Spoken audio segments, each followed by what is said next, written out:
বসে আছি। সে চমকে উঠল। সামনে তাকিয়ে দেখল পদ্মাবতী পিছন ফিরে সামনের রাস্তার দিকে হাঁটা দিয়েছে। অয়ন সামনের দিকে এগোতে যাবে, ঠিক এমন সময় পেছন থেকে একটা পরিচিত স্বর গম্ভীর গলায় বলল, আজ যদি যাও তবে কিন্তু আর আগের মতো ফিরতে পারবে না।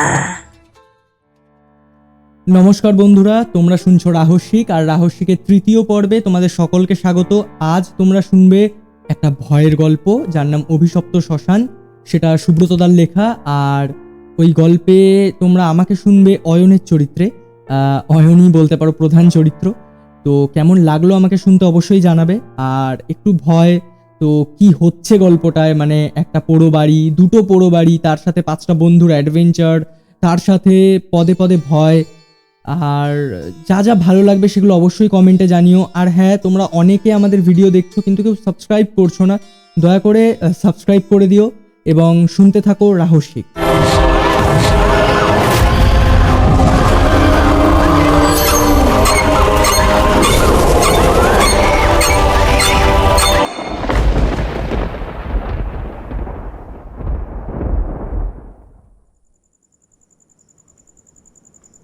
অফিসের কাজ শেষ করে উঠতেই বাইরের ঝিঁঝি পোকার শব্দ আমায় মনে করিয়ে দিল যে রাত এখন অনেকটাই গভীর। ল্যাপটপটা সরিয়ে রেখে ঘড়ির দিকে তাকাতেই চোখে পড়ল ঘড়ির 3টে কাঁটাই এখন 12টা ছাড়িয়ে গেছে। অগত্যাই শীতের হিমেল স্রোতে নিজেকে কম্বলের তলায় গুটি গুটি করে নিদ্রা দেবীর আরাধনায় লিপ্ত হলাম। রাত তখন কটা বাজে ঠিক জানি না। আমার আরাধনায় সন্তুষ্ট হয়ে নিদ্রা দেবী তখন সদ্য আমায় দেখা দিতে যাবেন। হঠাৎ একটা পরিচিত শব্দে ঘুমটা ভেঙে গেল। অর্ধ উন্মুক্ত চোখে ফোনটা হাতে তুলতেই পরিচিত একটা নাম চোখে পড়ল, অয়ন। এত রাতে হঠাৎ ওর ফোনের আগমন আমাকে ক্ষণিকের জন্য বিচলিত করলেও ওর গলার স্বর শুনে কিছুটা নিশ্চিন্তই হলাম আমি। ফোনের ওপার থেকে অনর্গল বিড়বিড় করতে থাকা অয়ন কোনো প্রত্যুত্তর না পেয়ে রেগে গিয়ে ফোনটা কেটেই দিল। সকালের ঠান্ডা কুয়াশা ভরা ঝাপসা পরিবেশে হঠাৎ মায়ের চিৎকারের শব্দেই ঘুম ভাঙল আমার। চিরাচরিত অভ্যেস মতোই টুথপেস্টের আগে ফোনটা হাতে নিতেই চমকে উঠলাম। প্রায় 15টা মিসড কল। ফোনের লকটা খুলতেই দেখলাম এ আর কেউ নয়, আমার ছোটবেলার সব থেকে প্রিয় বন্ধু অয়ন। সাথে সাথে কল করে দীর্ঘ 30 মিনিটের কথোপকথনের পর যা বুঝলাম তা হলো, শহরের একঘেয়েমি ও কোলাহল থেকে বাঁচতে ওরা 4 জন বন্ধুরা মিলে ঠিক করেছে যে এই জনবহুল শহরের প্রাত্যহিক সমস্যাগুলোর থেকে পালিয়ে কোনো এক অজানা নীরব প্রকৃতির কোলে কয়েকদিনের জন্য আশ্রয় নেবে, যেখানে প্রকৃতির নীরবতার সাথে থাকবে অজানা কিছু রহস্যময়তা। অয়ন খুব ভালো করেই জানে যে অ্যাডভেঞ্চার আমি খুব ভালোবাসি, তাই ওর সিদ্ধান্ত মতো আমরা পঞ্চপাণ্ডব মিলে রওনা দেব কোনো এক অজানা গোপন রহস্যের উদ্দেশ্যে। তারিখটা 24শে নভেম্বর। প্রায় রাত 11টার সময় সকলে একত্রিত হলাম স্টেশনে। স্টেশনে এসে বুঝলাম যে আমরা পঞ্চপাণ্ডব নয়, পঞ্চপাণ্ডব এবং পাণ্ডবী। সবার সম্মুখে রয়েছে এই অ্যাডভেঞ্চারের দলনেতা মিস্টার অয়ন সেন, কলকাতা নিউজ চ্যানেলের জুনিয়র রিপোর্টার। সাথে ক্যামেরাম্যান বিক্রম এবং ছোটবেলার সেই অতি পরিচিত দুটো মুখ, মিতা ও ঈশা। সত্যি বলতে কাজের চাপে বন্ধুদের সাথে সেভাবে সময় কাটানো হয়ে ওঠে না আমার।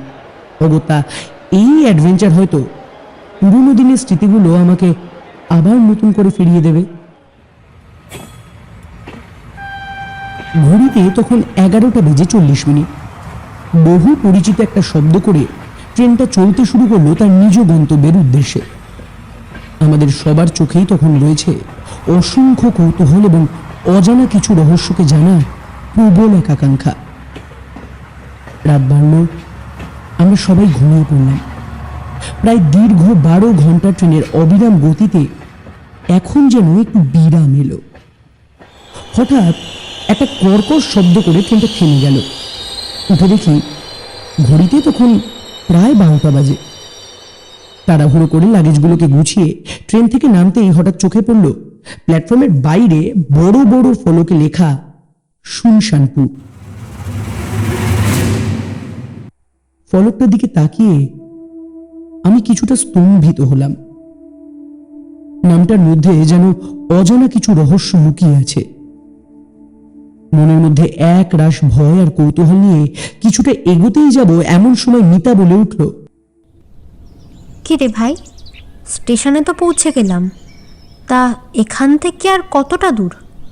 মিতা হয়তো আরো কিছু বলতে যাচ্ছিল, হঠাৎ ওকে থামিয়ে দিয়ে ঈশা বলে উঠল, তা সে যত দূরই হোক না কেন, আমার কিন্তু খুব খিদে পেয়েছে। আমি আগে খাওয়া দাওয়া করব, আর তারপর যা হয় হবে। সত্যি তো, ঘুরতে আসার আনন্দ আর কৌতূহলে সবাই ভুলেই গিয়েছিলাম যে সকাল থেকে আমাদের কিচ্ছু খাওয়া হয়নি। যথারীতি খাওয়া দাওয়া শেষ করে পাশে দাঁড়িয়ে থাকা একটা ট্যাক্সিতে উঠে বসলাম। হালকা মিউজিক ও বন্ধুদের খুনসুটিতে গভীর প্রকৃতির বুক চিরে আমরা রওনা দিলাম আমাদের পরবর্তী গন্তব্যের উদ্দেশ্যে। ক্ষণিকের নীরবতা ভেঙে হঠাৎ বিক্রম জিজ্ঞেস করলো, তা আঙ্কেল, বলছি আমাদের গন্তব্যে পৌঁছতে আর কতক্ষণ সময় লাগবে? আগে বাবু, ওই 1 ঘন্টা মতো লাগবে প্রায়। সন্ধে নেমেছে শুনশানপুরে। এখন শীতের শুরু, তাই বাতাসে রয়েছে একটা হিমেল আমেজ। কিন্তু এখানকার হাওয়া কেমন যেন একটু গা ছমছমে, যেন কারো নিঃশ্বাসের শব্দ শুনতে পাওয়া যায়, অথচ চারপাশটা একদম জনমানবহীন। আমি জানলার বাইরে তাকিয়ে প্রকৃতির অপরূপ সৌন্দর্য উপভোগ করছিলাম। অন্ধকার গ্রাম্য পথ, চারিদিকে চাষের জমি, দূরে হ্যারিকেনের মলিন আলো, কিন্তু সবকিছুর মধ্যে এত নির্জনতা আমাকে বড্ড বিচলিত করছিল। ড্রাইভার রমেন খুব গম্ভীর মুখে গাড়ি চালাচ্ছিল, আর মাঝে মাঝে অদ্ভুত এক দৃষ্টিতে বারবার পিছনের দিকে তাকাচ্ছিল। তাকে দেখে মনে হচ্ছিল যেন সে কিছু বলতে চায়। আমি একটু দ্বিধাগ্রস্ত হয়ে বললাম, মানে দাদা, আপনি কি কিছু বলতে চান? তিনি কিছুক্ষণ চুপ করে থাকলেন, তারপর গলায় একটা কাঁপুনি দিয়ে বললেন, বাবু, এটা পোড়ো বাড়ির সংলগ্ন রাস্তা, এখানে বেশি কথা বলা ভালো নয়। কথাটা শুনে অয়ন একটু অস্বস্তি বোধ করল। সে সাংবাদিক, যথারীতি যুক্তিবাদী মানুষ। ভূতের গল্প, অলৌকিকতা এবং এসব কুসংস্কার তার কাছে হাস্যকর বলেই মনে হয়। ড্রাইভার সিটে বসে থাকা রমেন কাকাকে উদ্দেশ্য করে সে বলল, আহ কাকা, এইসব গুজব আর কুসংস্কারে একদম কান দেবেন না, বুঝলেন? কথাটা বলেই হেসে উঠল অয়ন। কিন্তু এই দিকে রমেন কাকার শরীরের পঞ্চ ইন্দ্রিয় যেন কেঁপে উঠল। শরীরের সমস্ত লোম খাড়া হয়ে গেল। কাঁপা কাঁপা গলায় তিনি বললেন, গুজব? আপনারা শহরের মানুষ বাবু, আপনারা এসব বুঝবেন না। আমরা তো এখানে জন্মেছি, বড় হয়েছি। পোড়ো বাড়ির নাম শুনলে বুকটা যেন আতঙ্কে কেঁপে ওঠে। সেখানে একবার গেলে মানুষ আর ফেরে না বাবু, ফেরে না। শীতের হিমেল হাওয়া শরীরে আঘাত করতে অদ্ভুত এক শিরশিরানি অনুভব হলো। বাইরের পরিবেশ দেখলে মনে হয় গোধূলির এই পড়ন্ত বিকেলে কেউ যেন লুকিয়ে আমাদেরকে স্বাগত জানাচ্ছে নিস্তব্ধ কোনো এক শব্দে। রমেন কাকা নিঃশব্দে গাড়ি চালিয়ে চলেছে। রাস্তার আশেপাশে গাছের ভিড় ক্রমাগত বাড়তে লাগলো। অয়ন চুপ করে বসেছিল আমার পাশে। তাকে দেখে মনে হলো সে যেন খুব অস্থির। তবে সে ভয় পায় না, কারণ তার কাজই হলো সত্যের পেছনে ছোটা। হঠাৎ একটা জোরে ঝাঁকুনি দিয়ে গাড়িটা থেমে গেল। রমেন কাকা বলল, বাবু, এসে গেছি। আমরা যখন গন্তব্যে পৌঁছলাম তখন বিকেল গড়িয়ে প্রায় সন্ধে নেমেছে। গ্রামটি যেন এখনো এক গভীর নিদ্রায় মগ্ন। আমাদের সামনে দাঁড়িয়ে প্রকাণ্ড এক ভগ্ন প্রায় বাড়ি। বিশাল দোতলা বাড়িটি ঘন গাছপালায় ঘেরা। দরজা জানলাগুলোর কাঁচ বহুদিনের ধুলোয় কেমন যেন ঘোলাটে হয়ে রয়েছে।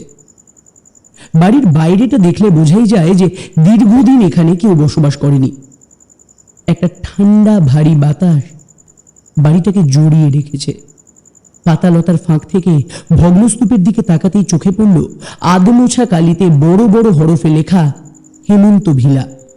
এই ভাই, বাড়িটার দিকে একবার দেখ, দেখে তো মনে হচ্ছে এ তো পুরো ভুতুড়ে সিনেমার প্লট রে। হা হা হা হা হা হা। হাসতে হাসতে বলল বিক্রম।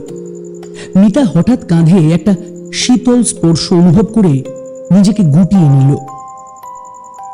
ভাই, আমার না ঠিক ভালো লাগছে না, বুঝলি তো। আসলে এখানকার বাতাসটা কেমন যেন একটু ভারী, মনে হচ্ছে কোনো এক অজানা কষ্টের কথা বলতে চাইছে এই হাওয়া। ঈশা মিতার কাঁধে হাত রেখে তার মনে একটু সাহস দিয়ে বলল, আরে তুই ভয় পাচ্ছিস কেন? এটাই তো অ্যাডভেঞ্চার। ঘড়ির দিকে তাকিয়ে দেখি প্রায় 7টা বাজে, কিন্তু এখানকার আবহাওয়া এখন রাতের ইঙ্গিত দেয়। সময় এখন প্রায় নিস্তব্ধ। হাওয়ায় এক অদ্ভুত সোঁদা গন্ধ। ভেজা কাঠ, পুরনো ধূপ আর পোড়া তেলের সংমিশ্রিত এক অদ্ভুত গন্ধ নাকে এলো। জ্যোৎস্নার চাঁদের আলোয় সামনের দিকে তাকালে মনে হয় বাড়িটা যেন দাঁড়িয়ে নয়, তাকিয়ে আছে আমাদের দিকে। ভেতরে প্রবেশ করতেই চোখে পড়ল দোতলা সেই বাড়ির দেওয়ালের ফাটলগুলো এমন ভাবে ছড়িয়ে যেন কেউ ভেতর থেকে বেরোবার চেষ্টা করছিল। জানলাগুলো অর্ধেক ভাঙা, অর্ধেক বন্ধ, ঠিক যেমন অর্ধেক বলা আর অর্ধেক চেপে রাখা কোনো ভয়ানক গোপন কথা। সামনের দিকে পা বাড়াতেই একটা শব্দ কানে এলো। মেঝের কাঠ নিজের ওজনে আর্তনাদ করছে নাকি কেউ ভেতর থেকে সাড়া দিচ্ছে তা ঠিক বোঝা গেল না। ঠিক তখনই অন্ধকারের ভেতর থেকে ধীরে ধীরে বেরিয়ে এলো এক মানবিক অবয়ব। এক বৃদ্ধ মহিলা, মাথার চুল পুরো সাদা নয়, ধূসর আর কালোর অদ্ভুত এক সংমিশ্রণ, যেন বহু বছর ধরে সে আলো দেখেনি। চোখ দুটো অস্বাভাবিক বড়, কিন্তু তাতে কোনো উষ্ণতা নেই, শুধু ঠান্ডা আর নিস্তব্ধ তাকিয়ে থাকা। চোখের নিচে কালচে ছায়া, মনে হয় রাত নয়, যুগ যুগ ধরে তিনি ঘুমাননি। পরনে মলিন সাদা শাড়ি, যার কোথাও কোথাও হলদেটে দাগ। দেখে বোঝা যায় না যে সেগুলো কি সময়ের ছাপ নাকি অন্য কিছু। ধীর গতিতে সামনে এসে দাঁড়ালেন তিনি। ঠোঁট দুটো কাঁপতে কাঁপতে খুলল। গলা থেকে বেরোলো এক ভাঙা শুষ্ক আওয়াজ। এখানে কেউ আসে না বাবা, যারা আসে তারা থেকে যায়। কথাটা শেষ হতেই চারপাশের বাতাস যেন আরো ভারী হয়ে গেল।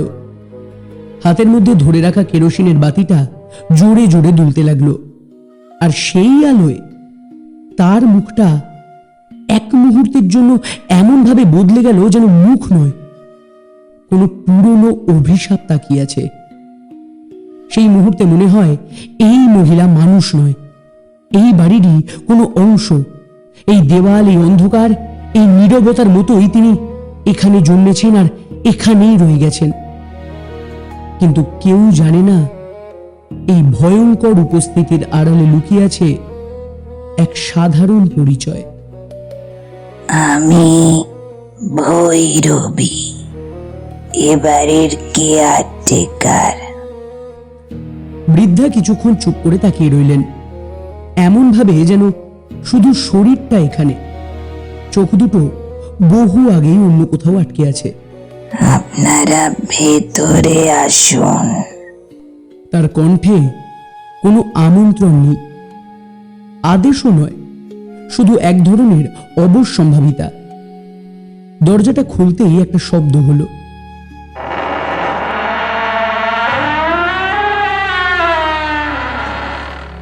হঠাৎ কেন জানি না মনে হলো বহুদিন ধরে চেপে রাখা কোনো দীর্ঘশ্বাস ছুটে বেরিয়ে এলো আমাদের দিকে। ভেতরে ঢুকতেই ঠান্ডা একটা স্রোত শরীর বেয়ে নেমে গেল। এই স্রোত ঠান্ডা আবহাওয়ার নয়, এটা যেন স্মৃতির ঠান্ডা, যা এতদিন আবদ্ধ ছিল দরজার ওপাশে। দেওয়ালের ফ্রেমে পুরনো ছবি, কিন্তু আশ্চর্য যে সবকটা ছবিতে মানুষ আছে, কিন্তু তাদের চোখ নেই। কেউ কালি দিয়ে মুছে দিয়েছে নাকি সময় নিজেই কেড়ে নিয়েছে তা ঠিক বোঝা যায় না। ক্ষণিকের নীরবতা ভেঙে হঠাৎ তিনি বলে উঠলেন, জানেন তো, এই বাড়িটা কিন্তু কথা শুনতে পায়। তার কথা শুনে মনে হয় তিনি বাড়ির কথা বলছেন না, বলছেন কোনো জীবন্ত কিছুর কথা। তিনি হাঁটতে হাঁটতে একটা ঘরের সামনে থামলেন। দরজার গায়ে অনেকগুলো নখের আঁচড়, একটার উপর আর একটা। বৃদ্ধা ধীরে ধীরে সেগুলোর উপর আঙুল বুলিয়ে গেল। ভয় পেয়েছিলে বুঝি, তাই না? ফিসফিস করে বললেন তিনি। হঠাৎ তার মুখে একটা অদ্ভুত হাসি ফুটে উঠল, কিন্তু এ যে হাসি নয়, যেন মুখের পেশিগুলো ভুলে গেছে কিভাবে স্বাভাবিক হতে হয়। তা আপনারা তো আজ থাকবেন কি, তাই তো? কথাটা বলেই তিনি এমন একটা দৃষ্টিতে তাকালেন যেন উত্তরটা তিনি আগে থেকেই জানেন। তৎক্ষণাৎ দূরে কোথাও একটা ঘড়ি বেজে উঠল। হঠাৎ মনে পড়ে গেল, আমরা বাড়ির ভেতরে ঢোকার সময় তো কোনো ঘড়ি চোখে পড়ল না। ভৈরবী দেবী ধীরে ধীরে অন্ধকারের দিকে মিলিয়ে যেতে যেতে শুধু একটা কথা বলে গেলেন, শোনো, রাত 12টার পর যদি কারো ডাক শুনতে পাও, তবে কিন্তু দরজা খুলবে না। তারপর তাকে আর দেখা গেল না। অন্ধকারের নিকষ কালো গভীরে মিলিয়ে গেলেন তিনি, কিন্তু তার পায়ের শব্দ এখনো কানে ভাসছে আমাদের। রাত একটু গভীর হলো, আর ঠিক তখনই বাড়িটা কেমন জানি বদলে যেতে শুরু করলো। না, আসলে বাড়ি বদলায়নি, বদলে গেছে তার উপস্থিতি। অগোচরে দূরে কোথাও আবার একটা পায়ের শব্দ শোনা গেল।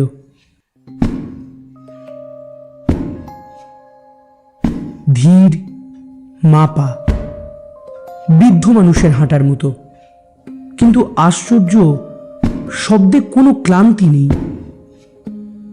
দরজার ফাঁক দিয়ে তাকিয়ে দেখা গেল করিডোরের শেষে ভৈরবী দেবী দাঁড়িয়ে, একই জায়গায়, একই ভঙ্গিতে। এতক্ষণ ধরে এমনভাবে দাঁড়িয়ে আছে যে দেখলে মনে হয় যেন তিনি কখনো নড়েনি না। হাতের কেরোসিন বাতিটা নিভে আছে, কিন্তু তবুও তার মুখ দেখা যাচ্ছে, যেটা আরো বেশি অস্বস্তিকর। তিনি ধীরে ধীরে মুখ তুললেন। চোখ দুটো এবার পিটপিট করল না। এই বাড়িতে থাকলে সব কিছু গুনে রাখতে হয়। কি গুনে রাখতে হয়? কৌতূহলের বশে মিতা বৃদ্ধাকে উদ্দেশ্য করে প্রশ্নটা করেই ফেলে। তিনি একটু থামলেন, তারপর এমনভাবে বললেন যেন খুব স্বাভাবিক কিছু বলছেন তিনি। মানুষ। হাওয়াটা হঠাৎ জানি কেমন ঠান্ডা হয়ে গেল, কিন্তু কেউ নিশ্চিতভাবে এটা বলতে পারল না যে এই ঠান্ডা রাতের নাকি ওই শব্দটার। ঈশা কাঁপা কাঁপা গলায় ফিসফিস করে বলল, আচ্ছা, আপনি কেয়ারটেকারই তো? প্রশ্নটা শুনে ভৈরবী এক বিকট হাসিতে ফেটে পড়ল। কিন্তু সেই হাসিতে কোনো উত্তর নেই। শুধু এক মুহূর্তের জন্য তার ঠোঁট দুটো বেঁকে গেল। তার চোখের ভেতর ভেসে উঠল এমন কিছু, যেন প্রশ্নটা তিনি বহুবার শুনেছেন, বহু বছর ধরে।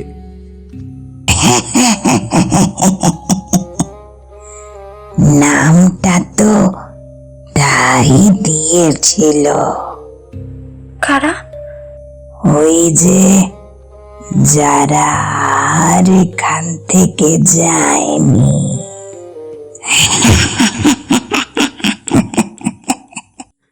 এই কথার পর তিনি ঘুরে দাঁড়ালেন।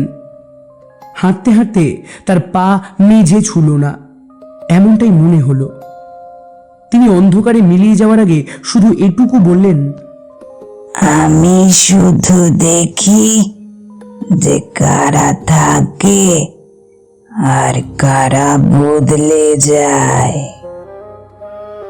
এক নীরব পৈশাচিক হাসি। তারপর সব নিস্তব্ধ।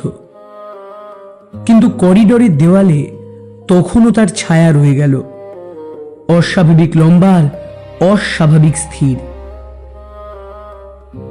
রাত এখন অনেকটাই গভীর। ঘরের এক কোণে বসে অয়নের মনে হচ্ছিল চারপাশটা কেমন যেন অস্বাভাবিক নীরব। কোনো গাড়ির হর্ন নেই, মানুষের কোলাহল নেই, এমনকি ঝিঁঝি পোকার শব্দটাও যেন স্তব্ধ হয়ে গেছে। সে জানলার দিকে তাকিয়ে বাইরে দেখল, চারিদিক অন্ধকার। শুধু দূরের এক অশ্বত্থ গাছের নিচে কুয়াশার মধ্যে আবছা একটা ছায়া মূর্তি। অয়ন দীর্ঘশ্বাস ফেলল। গাঁগঞ্জের গল্প শুনে ভয় পাওয়া যদিও তার স্বভাব নয়, তবু আজকের সকাল থেকে ঘটে চলা প্রতিটা মুহূর্ত তার মাথায় ঘুরপাক খাচ্ছিল। ড্রাইভার রমেনের আতঙ্কিত মুখ, ভৈরবী দেবীর পৈশাচিক হাসি, হেমন্ত বিলার অস্বাভাবিক ঘটনা, সব মিলিয়ে একটা চাপা অস্বস্তি কাজ করছিল মনের ভেতর। একটু মাথা ঝাঁকিয়ে সে নিজেকে কিছুটা সংযত করে বলল, না না, এসব আর ভাবলে চলবে না। সকালেই আমাকে একবার পোড়বাড়ির উদ্দেশ্যে রওনা হতেই হবে। তবে তবে এখন একটু বিশ্রামের দরকার। অগত্যা রুমের আলোটা নিভিয়ে দেয় অয়ন। সাথে সাথেই ঘরটা নিকষ কালো অন্ধকারে ঢেকে যায়। চারিদিক থেকে এক নিস্তব্ধতার হাওয়া আবৃত করে তাকে। চোখ বুঝল অয়ন। সারাদিন ক্লান্তি ও অক্লান্ত পরিশ্রম দ্রুত তাকে নিদ্রাদেবীর সান্নিধ্যে নিয়ে যায়। সদ্য তার চোখ ঘুমাচ্ছন্ন হয়েছে এমন সময় একটা ফিস ফিস শব্দে শিউরে উঠল সে।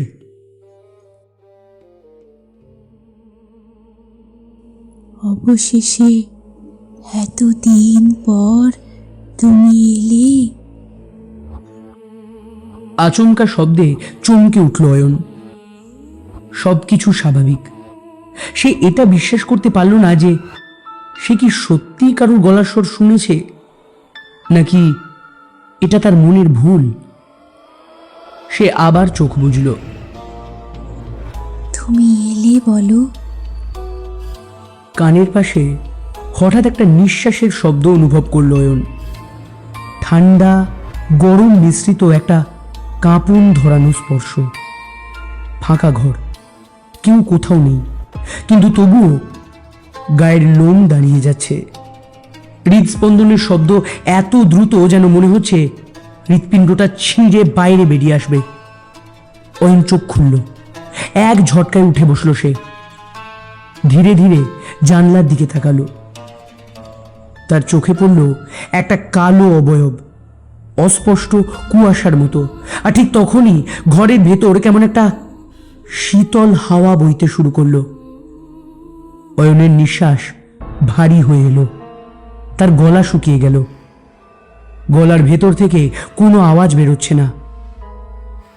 হঠাৎ দরজার পাল্লা ধীরে ধীরে কড়কড় শব্দে খুলতে শুরু করলো। বাতাস থেমে গেল। কেউ যেন নিঃশ্বাস বন্ধ করে আছে ঠিক পাশেই। অয়নের বুকের ধুকপুকুনি এখনো থামেনি, যেন মনে হচ্ছিল কানের ঠিক পাশেই কেউ নিঃশ্বাস ফেলছে। সত্যি কেউ ছিল, নাকি এটা অয়নের কল্পনা? তার শরীর ঠান্ডা ঘামে ভিজে যেতে লাগলো। সিগারেটটা ধরিয়ে সে ঘরের জানলা দিয়ে বাইরে তাকালো। রাত এখন গভীর, পুরো গ্রামটাই যেন নিঝুম হয়ে গেছে। কিন্তু দূরে সেই বিশাল অশ্বত্থ গাছের নিচে কুয়াশার মতো একটা ছায়া যেন দুলছে। এটা কি সত্যি, নাকি তার মস্তিষ্ক কোনো খেলা খেলছে তার সাথে? সে দ্রুত চোখ সরিয়ে নিল, মনস্থির করলো কাল তাকে ওই পোড়োবাড়ির উদ্দেশ্যে রওনা দিতেই হবে। ঠিক তখনই দরজায় একটা ঠক ঠক শব্দে সে চমকে উঠে তাকালো। এই রাতে কে এখানে? আলতো করে দরজা খুলতেই সে দেখল দরজার সামনে দাঁড়িয়ে আছে এক তরুণী। পরনে হালকা নীলচে একটা শাড়ি, মায়াজালে ঘেরা সুন্দর দুটি চোখে কাজলের প্রলেপ। সমুদ্রের ঢেউ খেলানো তরঙ্গের মতো প্রকৃতির হাওয়ার সুরের সাথে তাল মেলাচ্ছে তার এলোমেলো চুল। কম্পিত ঠোঁট দুটো যেন চেপে রেখেছে বহু বছরের না বলা কিছু কথা, ঠিক যেমনভাবে দুটি পাত ঢেকে রাখে ফুটন্ত লাভাকে, ঠিক তেমনি। বেশিক্ষণ তাকিয়ে থাকলে মনে হয় যেন নেশাচ্ছন্ন হয়ে যাওয়ার উপক্রম। কিন্তু তার ওই মায়াবী চোখে গভীর দুশ্চিন্তার ছাপ কেন? নিজেকে সে পদ্মাবতী বলে পরিচয় দিল। তা আপনি কে? এত রাতে এখানে কেন? পদ্মাবতী কয়েক মুহূর্ত চুপ করে দাঁড়িয়ে রইল, তারপর নিচু গলায় বলল, না মানে আসলে আপনার সঙ্গে জরুরি একটা কথা আছে, একটু বাইরে আসতে পারবেন? অয়ন একটু ইতস্তত করল, তারপর সন্তর্পণে বাইরে বেরিয়ে এলো। দুজন ধীরে ধীরে উঠোনের দিকে এগিয়ে গেল। পদ্মাবতী আশেপাশে ভালো করে দেখে একটু নিশ্চিন্ত হলো। কেউ তাদের দেখছে বা তাদের কথা শুনছে না তো?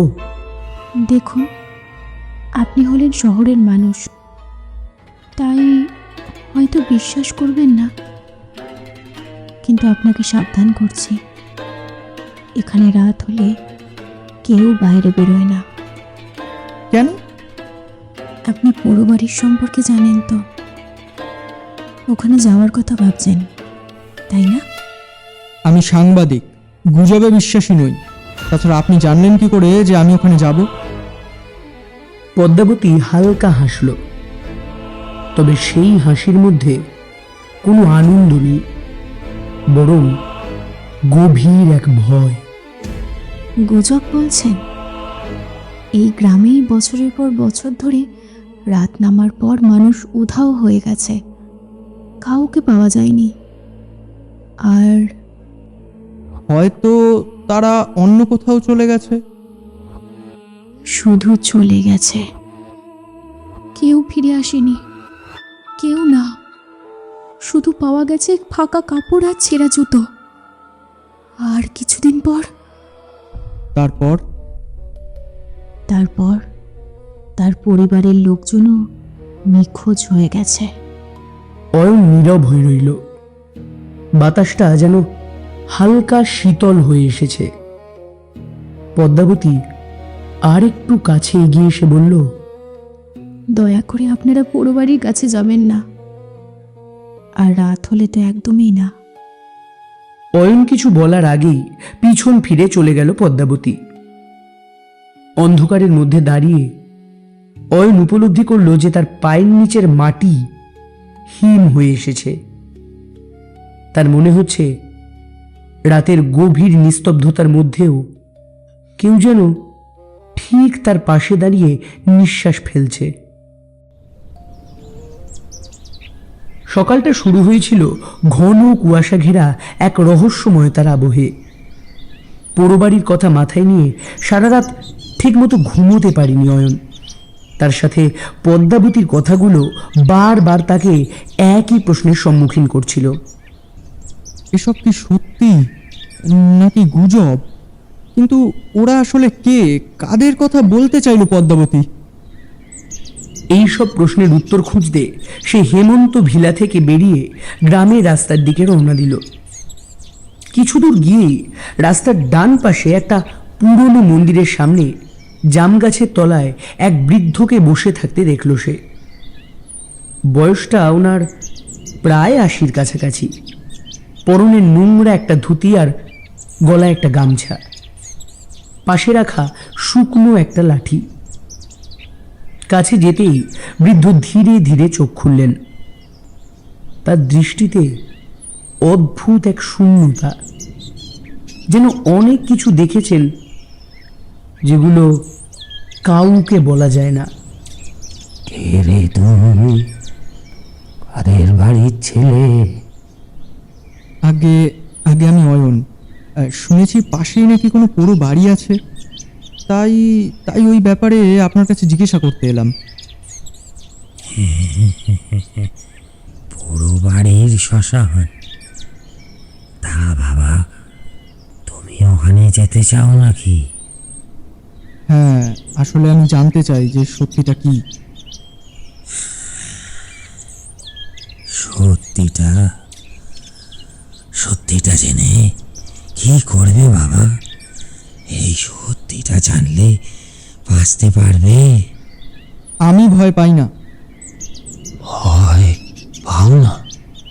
সবাই প্রথমে এটাই ভাবে,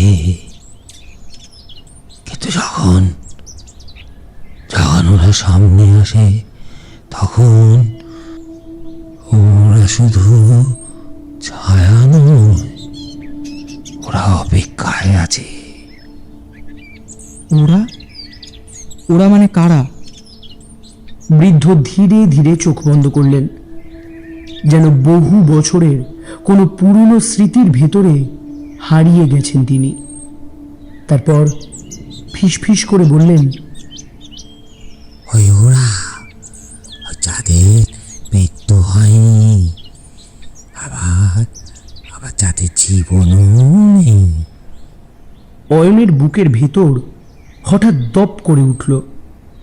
সে ভয় মিশ্রিত কণ্ঠে বলল, মানে সেটা আবার কি? অনেক বছর আগে একা আমার বর্ষার রাতে এখানে এমন কিছু ঘটেছিল, এক ভয়ঙ্কর কিছু। তারপর থেকে রাত হলেই ওরা বেরিয়ে আসে। ওরা ওরা ছায়ার মতো দেখতে, কিন্তু ছায়া নয়। ওরা দৃষ্টি রাখে, ওরা শুনে, ওরা ওরা অপেক্ষা করে। কার অপেক্ষা? কিসের অপেক্ষা? তোমার। এক মুহূর্তের জন্য মনে হলো চারপাশের বাতাস যেন থমকে গেছে, গাছের পাতাগুলো যেন শব্দ করতে ভুলে গেছে। অয়নের গলা শুকিয়ে এলো। নিজেকে শক্ত করে সে বলল, কিন্তু ওরা কি চায়? বৃদ্ধ ধীরে ধীরে উঠে দাঁড়ালেন। নড়বড়ে হাতে লাঠিটা শক্ত করে ধরে বললেন, ওরা চায় এই নতুন কাউকে, নতুন একটা প্রাণ ওদের দুনিয়ায় টেনে নেওয়ার জন্য, যে ওদের মুক্তি দেবে, যে ওদের এই 100 বছরের দুঃখের অবসান ঘটাবে। একটা ঠান্ডা শিহরণ খেলে গেল অয়নের সারা শরীর বেয়ে। অয়নের মাথার ভেতর ঝড় বয়ে যাচ্ছে। সে রাস্তার দিকে তাকালো। সকালের আলোয় এই গ্রামকে শান্ত আর সাধারণ বলে মনে হলেও এই শান্তির আড়ালে কিছু একটা যে লুকিয়ে আছে এটা বুঝতে দেরি হলো না তার। রাতের অপেক্ষা করল নয়ন। সে এখনই রওনা দেবে ওই পুরো বাড়ির উদ্দেশ্যে। সূর্য এখন প্রায় শেষ দিগন্তে। গ্রামের শেষ প্রান্তে একটা সরু রাস্তা চলে গেছে গভীর বনের দিকে। এটাই সেই পুরো বাড়ির রাস্তা। যত ভেতরে যাওয়া যায় গাছপালা যেন তত ঘন হয়ে আসে। চারিদিক নিস্তব্ধ, যেন পাখিরাও এখানে ডাকতে ভয় পাচ্ছে। হঠাৎ মনে হলো কেউ যেন ওর পিছনে পা টিপে টিপে আসছে। পিছন ফিরে তাকালো অয়ন, কেউ নেই। পথটা ক্রমশ এবড়ো খেবড়ো হয়ে উঠেছে। পথের মাঝে মাঝে কাদামাটি, একবার পিছলে গেলে আর উঠে দাঁড়ানো কঠিন। তবুও সে এগিয়ে চলল।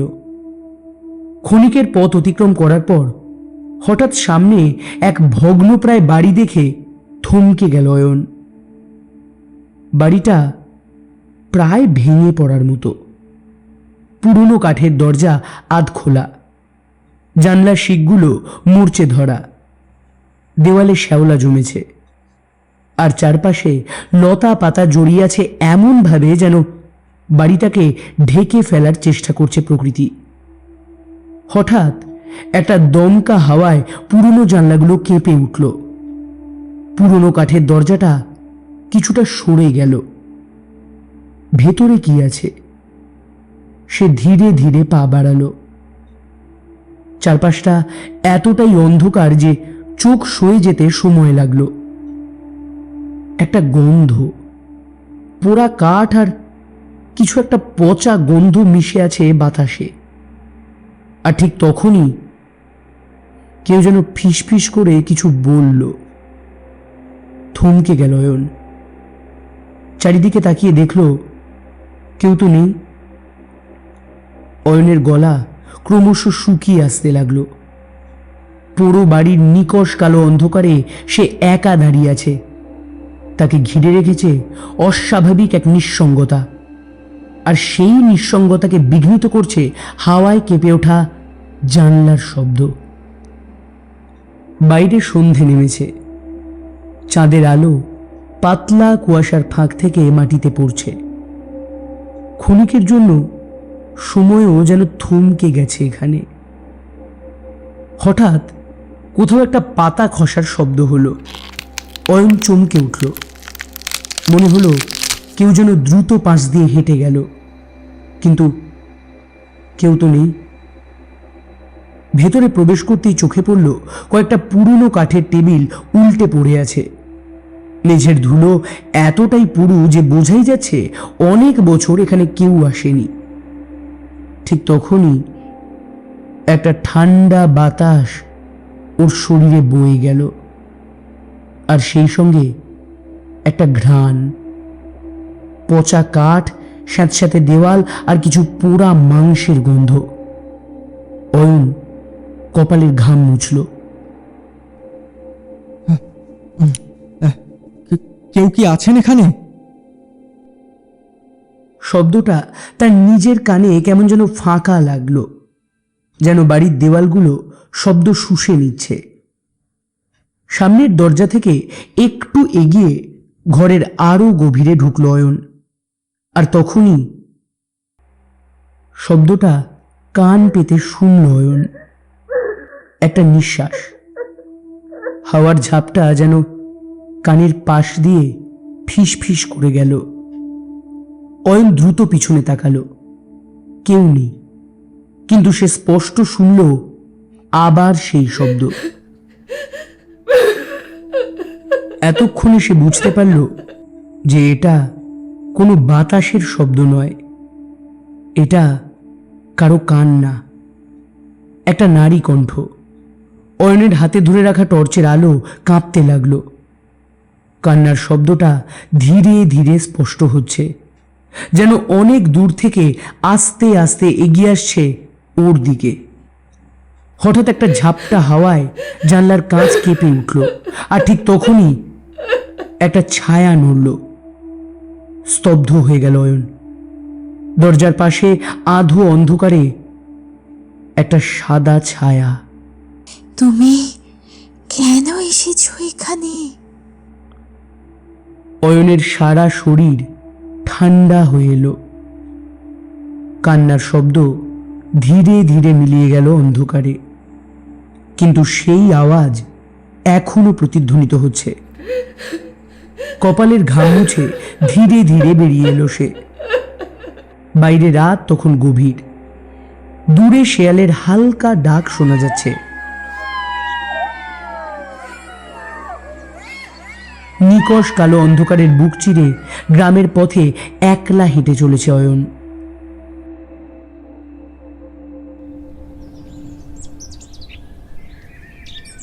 পরের দিন সকালটা বিছানাতেই কেটেছে অয়নের।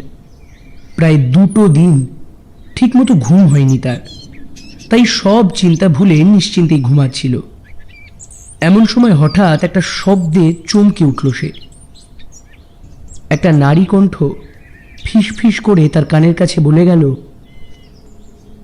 তুমি কেন এসেছো এখানে? এখনো সময় আছে, ফিরে যাও, নইলে ওরা তোমায় ফিরতে দেবে না। ওরা যে তোমায় চিনে ফেলেছে। ধরপড়িয়ে বিছানা থেকে নেমে পড়ল অয়ন। এমন ঠান্ডা পরিবেশেও তার কপাল থেকে টপ টপ করে ঘাম গড়িয়ে পড়তে লাগলো। ঘর থেকে বেরিয়ে ব্যালকনিতে এসে দাঁড়ালো সে। দিনের আলো এখন একটু কমে এসেছে। নিচের বাগানে বসে বাকিরা সবাই গল্প করতে ব্যস্ত। চোখে মুখে জল দিয়ে নিচে গেল অয়ন। সকলের সাথে আড্ডা মজা করতে করতে সে প্রায় ভুলেই গেল পোড়ো বাড়ির কথা। সন্ধে গড়িয়ে রাত নামল। রাতের খাওয়া শেষ করে সবাই নিজেদের রুমে চলে গেল। ক্ষণিকের কথাবার্তার পর যে যার মতো ঘুমিয়েও পড়ল। কিন্তু অয়নের চোখে তখনও ঘুমের লেশ মাত্র নেই। বালিশের পাশ থেকে ফোনটা হাতে নিয়ে গুগলে এই গ্রামের ইতিহাস সম্পর্কে জানার চেষ্টা করল সে, কিন্তু সার্চিং প্যাডে এমন কিছু তথ্য সে পেল না যা তার মনকে শান্ত করবে। রাত তখন প্রায় 2:30। হেমন্ত ভিলার জানলার ফাঁক দিয়ে হাওয়া ঢুকে আসছে, আর কাঁচের ভাঙা টুকরোগুলোতে লেগে শীষের মতো শব্দ তুলছে তা। অয়ন বিছানায় শুয়ে, কিন্তু চোখে ঘুম নেই। মনের ভিতর যেন এক অদৃশ্য হাত তাকে টেনে নিয়ে যাচ্ছে সেই নিষিদ্ধ শ্মশানের দিকে। তার খাটের পাশে বিক্রম তখন গভীর ঘুমে আচ্ছন্ন, অথচ অয়নের বুকের ভেতর কেমন একটা চাপা শব্দ। হঠাৎ টুপ টুপ করে কোথাও জল পড়ার শব্দ হলো। অয়ন উঠে বসল, মনে মনে বলল, এই বাড়িতে তো কোথাও তেমন কোনো জলের কল নেই, আর যেটা আছে তা থেকে তো এত দূরে শব্দ আসার কথাই নয়। মনে হচ্ছে শব্দটা ওই সিঁড়ির দিক থেকেই আসছে।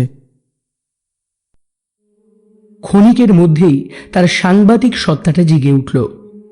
মোবাইলের টর্চটা জ্বালিয়ে ধীরে ধীরে দরজা খুলল সে। করিডোরে আলো ফেলতেই দেখা গেল মেঝেতে ভেজা দাগ। কেউ যেন এখনই ভিজে পা নিয়ে হেঁটে গেছে। দাগগুলো ক্রমশ সিঁড়ির দিকে এগিয়ে যেতে লাগলো।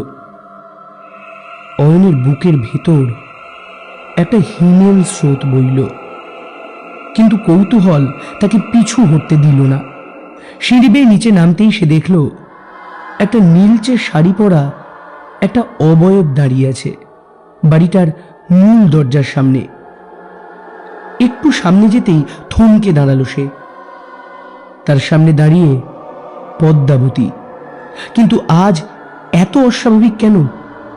তার চুলগুলো এলোমেলো, মুখ নিচু, আর পায়ের কাছে জমে আছে জল। 2-1 পা এগিয়ে অয়ন কাঁপা কাঁপা গলায় জিজ্ঞেস করল, পদ্মাবতী? ধীরে ধীরে মুখ তুলল সে। তার চোখ দুটো লাল নয়, ভৌতিক নয়, বরং ক্লান্ত, আর তাতে গভীর অদ্ভুত বেদনার ছাপ। সে বলল, আমি আপনাকে বলেছিলাম ওদিকে যাবেন না, আপনি কেন আমার কথা শুনলেন না? ওদিকে কি এমন আছে, কেন এত বারণ করছেন আপনি? পদ্মাবতীর ঠোঁটে এক অদ্ভুত হাসি ফুটল, তবে এই হাসি পদ্মাবতীর ঠোঁটে বেমানান। ইতিহাস সবসময় পড়ার জন্য নয়, কিছু ইতিহাস বেঁচে থাকে প্রতিশোধের জন্য। হঠাৎ দরজা নিজের থেকেই খুলে গেল। বাইরে অন্ধকার, সামনে রাস্তায় কুয়াশা ঘেরা। আর ঠিক তখনই অয়ন অনুভব করল কেউ যেন তাকে ডাকছে, একটা ক্ষীণ শিশু কণ্ঠ। অয়ন, এসো, এসো না, আমরা যে তোমার অপেক্ষায় বসে আছি। সে চমকে উঠল, সামনে তাকিয়ে দেখল পদ্মাবতী পিছন ফিরে সামনের রাস্তার দিকে হাঁটা দিয়েছে।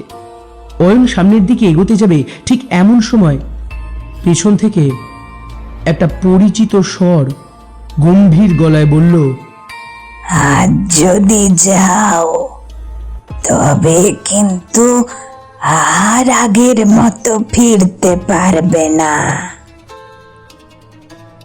অয়ন থমকে দাঁড়ালো। উনি কোথায় যাওয়ার কথা বলছেন?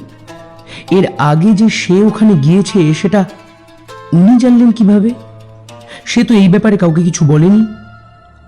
অয়ন পিছনে ফিরে কিছু জিজ্ঞেস করতে যাবে, এমন সময় আবার কানে এলো সেই শিশুকণ্ঠ। কি হলো, তুমি আসবে না? এসো, সময় যে শেষ হতে চলল, তাড়াতাড়ি এসো, এসো। অয়ন আর সেই ডাক অগ্রাহ্য করতে পারল না। পদ্মাবতীর দেখানো পথ আর ওই শিশুকণ্ঠ লক্ষ্য করে এগিয়ে যেতে লাগলো সে। রাস্তাটা ভাঙাচোরা কাঁটা ঝোপে ভরা, সামনে কুয়াশা ঘন হয়ে উঠেছে।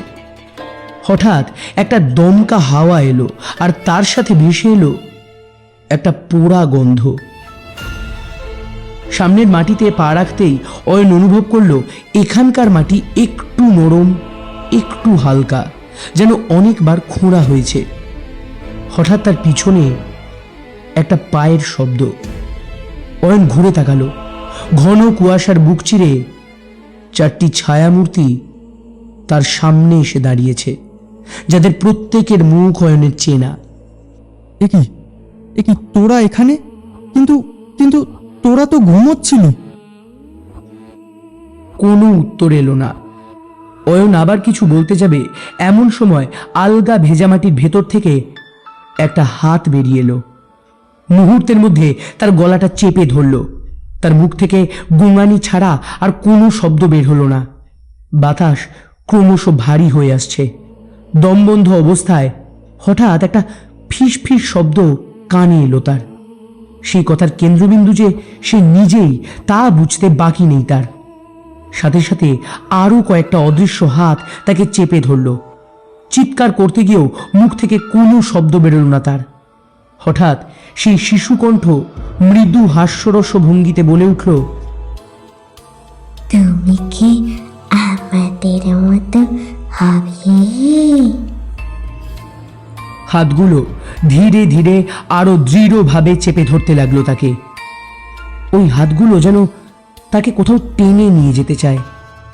ওই মাটির অতল গভীরে, যেখানে অন্ধকারের নিকষ কালো আধারে পৈশাচিকতার মহোৎসব পালিত হয়। কিন্তু কিন্তু সে তো কোথাও যেতে চায় না। অয়ন চাপা কণ্ঠে বলল, কে কে কে কে- কে তোমরা? কি চাও? আমাকে কোথায় নিয়ে যাচ্ছ? আমাদের দেশে এখন থেকে তুমি আমাদের সাথেই থাকবে, কেমন? না না না না না, আমি কোথাও যাব না। ছেড়ে দাও আমাকে, ছেড়ে দাও, ছেড়ে দাও বলছি। তা কি করে হয়?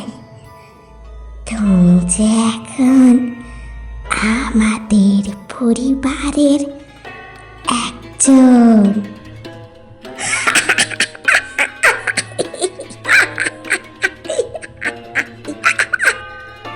এই বলে একটা চাপা অট্টহাসিতে ফেটে পড়ল মেয়েটি। অয়ন নিজের সর্বশক্তি দিয়ে জোরে চিৎকার করে উঠল, না না না না না না না না না না। বিক্রম। কুয়াশা ঘেরা জঙ্গলের মাঝে উৎপন্ন সেই ধ্বনি প্রতিধ্বনিত হলো চার দেয়ালের মাঝে।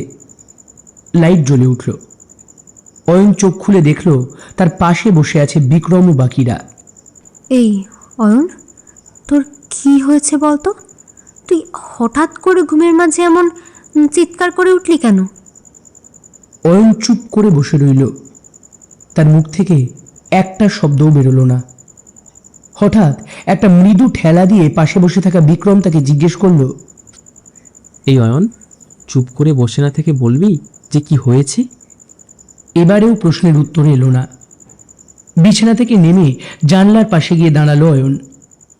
বাইরে তখন কুয়াশার প্রলেপ একটু কমেছে। মৃদু পাখিদের কোলাহল ভোরের আগমনের ইঙ্গিত দেয়, কিন্তু সে বিশ্বাস করতে পারল না এটা কি স্বপ্ন নাকি কোনো কিছুর ইঙ্গিত। সে আর বেশি ভাবতে পারল না। চোখে মুখে কিছুটা জল দিয়ে বারান্দায় রাখা একটা চেয়ারে গিয়ে বসল। মাথা থেকে কোনোভাবেই কাল রাতের মুহূর্তগুলো বের করতে পারছে না সে। খানিক বাদে বাকিরা সকলে উপস্থিত হলো তার সামনে।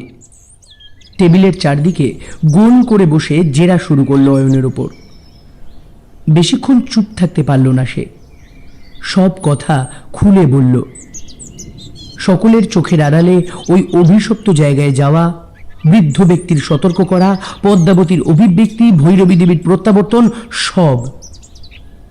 সবটা শোনার পর পাশে বসে থাকা মিতা ও ঈশা আতঙ্কে শিউরে উঠল। বিক্রম বলল, আচ্ছা, তুই যা বলছিস তা কি সব সত্যি নাকি তোর মনের ভুল?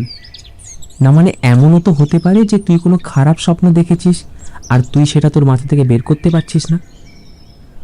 দেখ বিক্রম, আমি সত্যি জানি না এই সব কিছুর মধ্যে ঠিক কতটা সত্যি আর কতটা স্বপ্ন।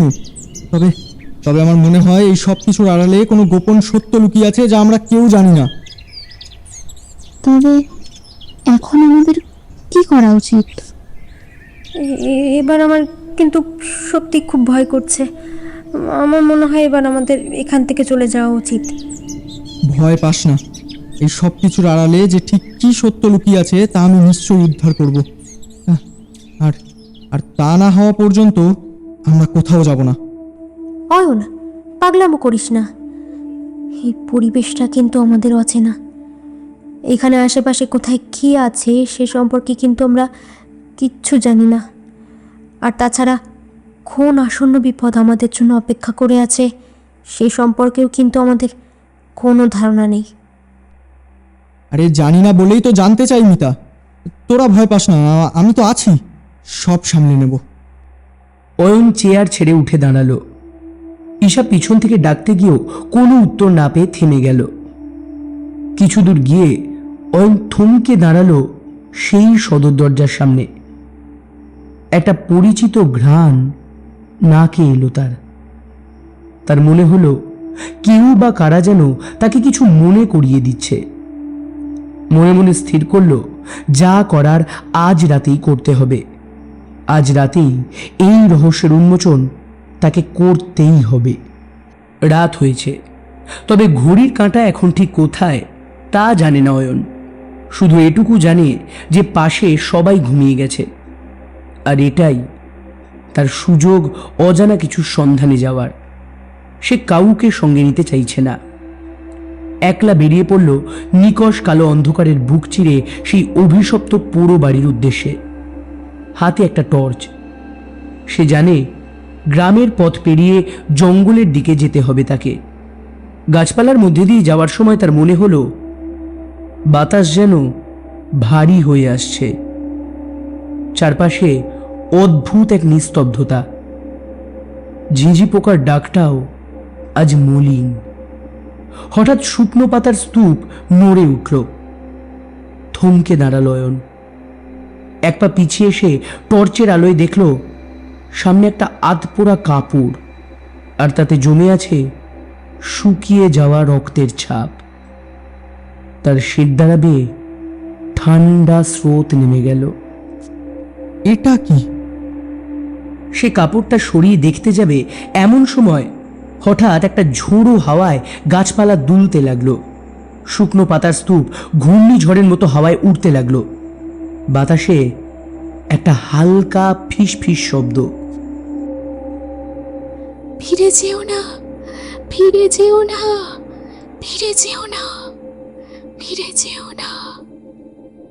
অয়নের শরীর হিম হয়ে গেল, গলা শুকিয়ে আসছে তার।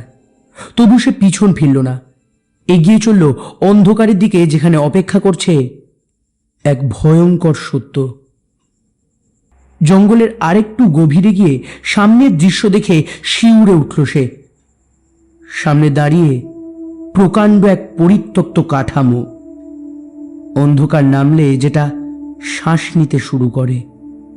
মনে হচ্ছে জানলাগুলো থেকে যেন কোনো চাপা কান্না ভেসে আসছে। বাড়ির সামনে দাঁড়াতেই বুকের ভেতর অকারণে ভয় জমে উঠল অয়নের। পাগুলো আর এগোতে চাইছে না। দেওয়াল জুড়ে লালচে দাগ, শুকনো রক্ত না অন্য কিছু তা ঠিক বোঝা যাচ্ছে না।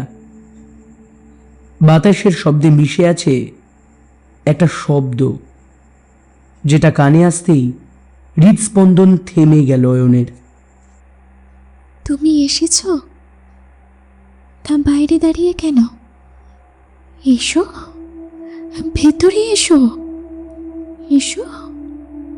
অয়ন সন্তর্পণে ভেতরে প্রবেশ করল। ভেতরে প্রবেশ করে টর্চের আলো ফেলতেই তার গলা শুকিয়ে গেল।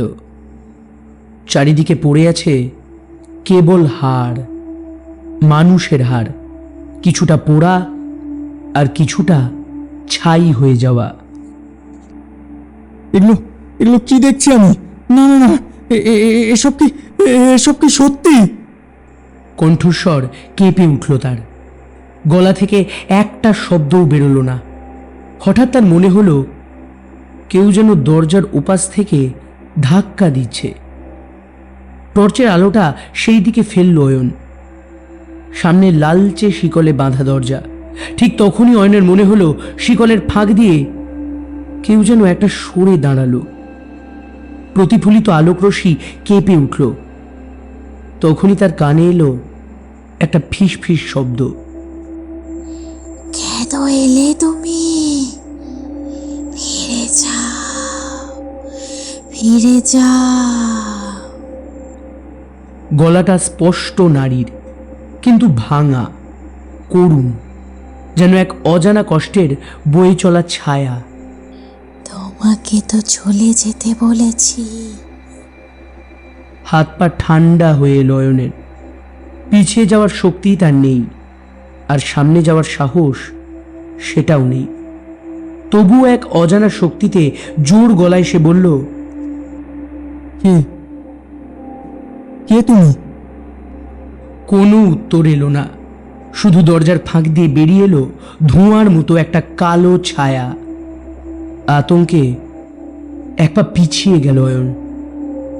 আশেপাশের বাতাস থমকে গিয়েছে। কানে ভেসে আসছে কান্নার শব্দ।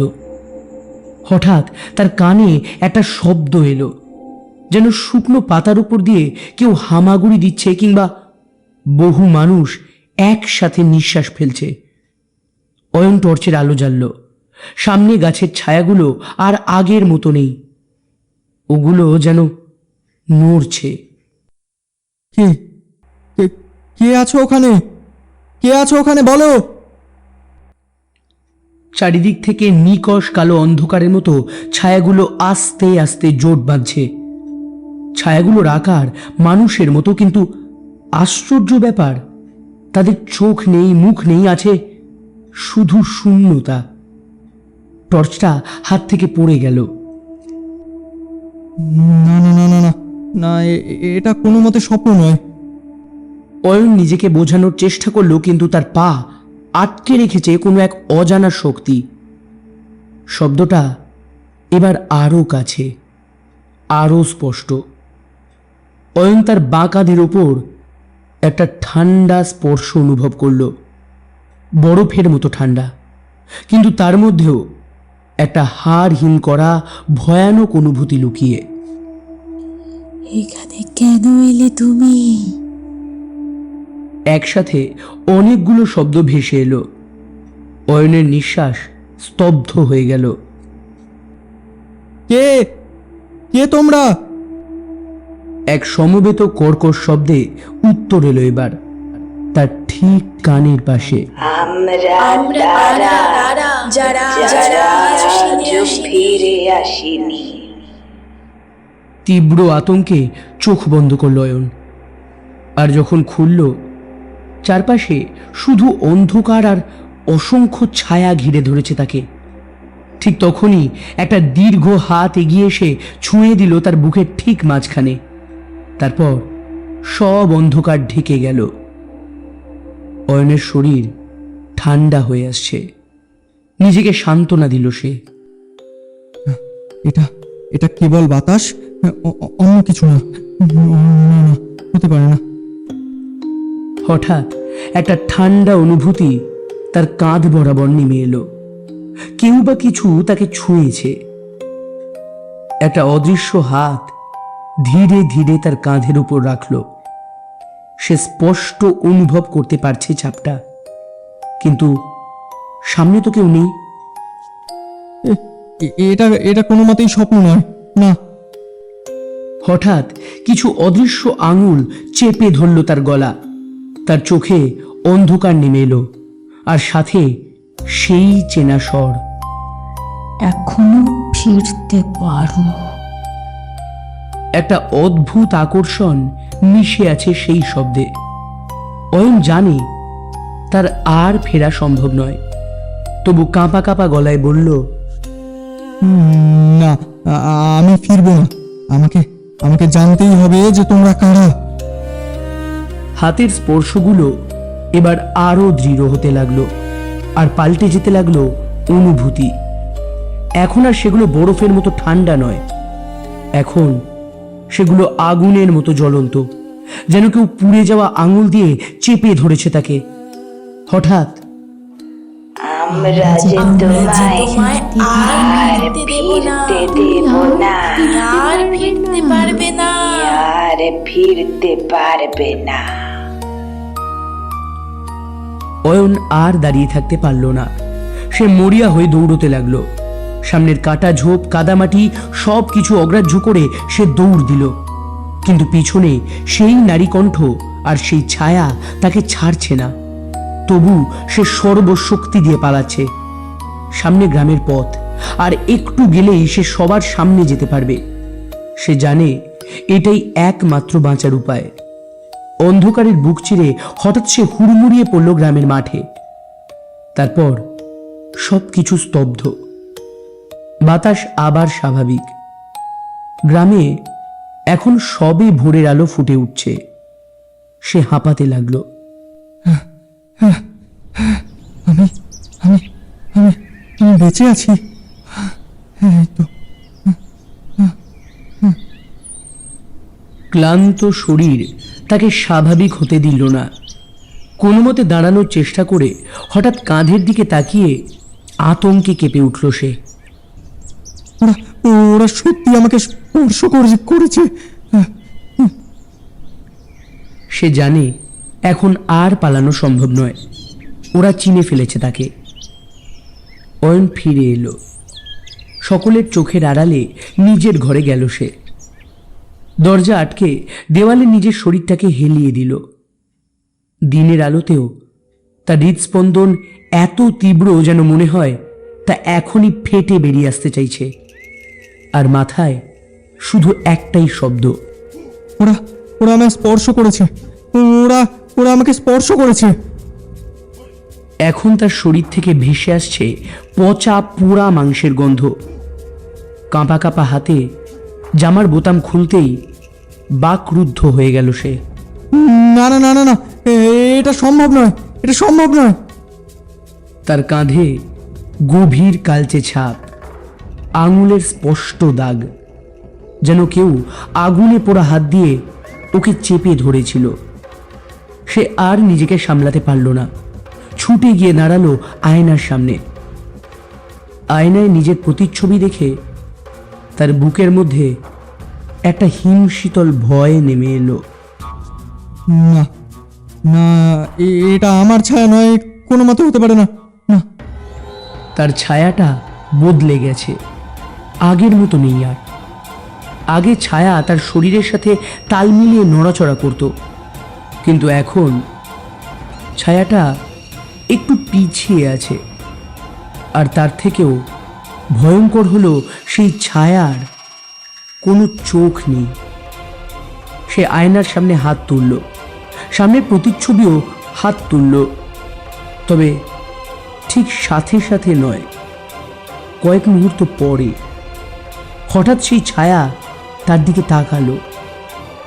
অয়নের সারা শরীর হিম হয়ে এসেছে তখন। ছায়াটা হাসল, এক বিকট বিকৃত শীতল ভয়ঙ্কর হাসি। অয়ন আতঙ্কে পেছনে সরে গেল, তবে ছায়াটা নড়ল না।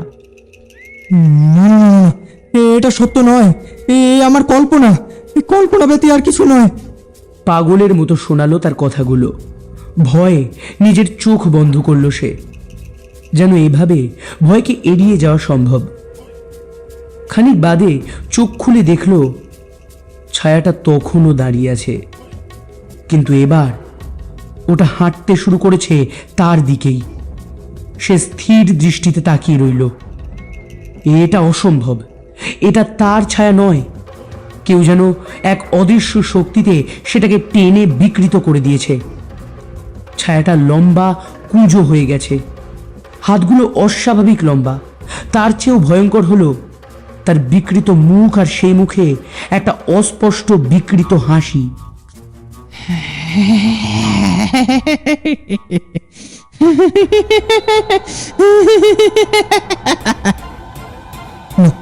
না, এটা আমি নই, এটা আমি নই। থমকে গেল অয়ন। এবার একটা অস্বাভাবিক ঘটনা ঘটল।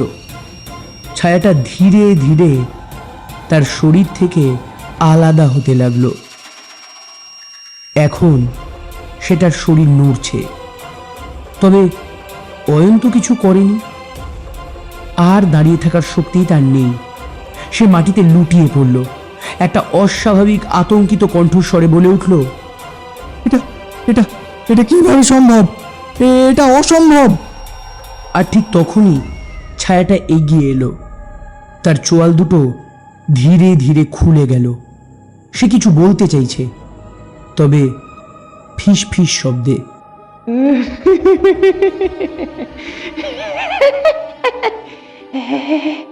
তুমি তুমি এখান থেকে আমাদের দলে, তুমি যে এখন আমাদের মতোই একজন। অয়নের শরীর আরো দুর্বল হতে লাগলো। সে যাকে দেখছে সেটা সে নয়, অন্য কেউ। না না, এটা তার ছায়া হতেই পারে না। ঠিক তারপর যা ঘটল তার জন্য অয়ন কোনোভাবেই প্রস্তুত ছিল না। ছায়াটা ধীরে ধীরে বিকৃত এক অমানবিক রূপ নিতে শুরু করলো। তার মুখের ছায়া বদলে গিয়ে একটা অদ্ভুত ভয়ঙ্কর মুখ তৈরি হয়েছে। তার কোমল চামড়া ফেটে বেরিয়ে আসছে কালো কুচকুচে আঁশ। হাড়গুলো কড়মড় করে ভেঙে তৈরি হচ্ছে এক বিকৃত আকার। দু চোখের মণি অদৃশ্য হয়ে সেখানে জ্বলছে আগ্নেয়গিরির মতো রক্তিম লাল আভা। আর নখগুলো হয়ে উঠেছে ধারালো মারণাস্ত্র। এক পৈশাচিক আর্তনাতে তার মনুষ্যত্ব বিলীন হয়ে যাচ্ছে। মুখে একটা হাসি, তবে তা স্বাভাবিক নয়। চওড়া ভয়ঙ্কর এক বিভীষিকাময় বিদ্রুপের হাসি।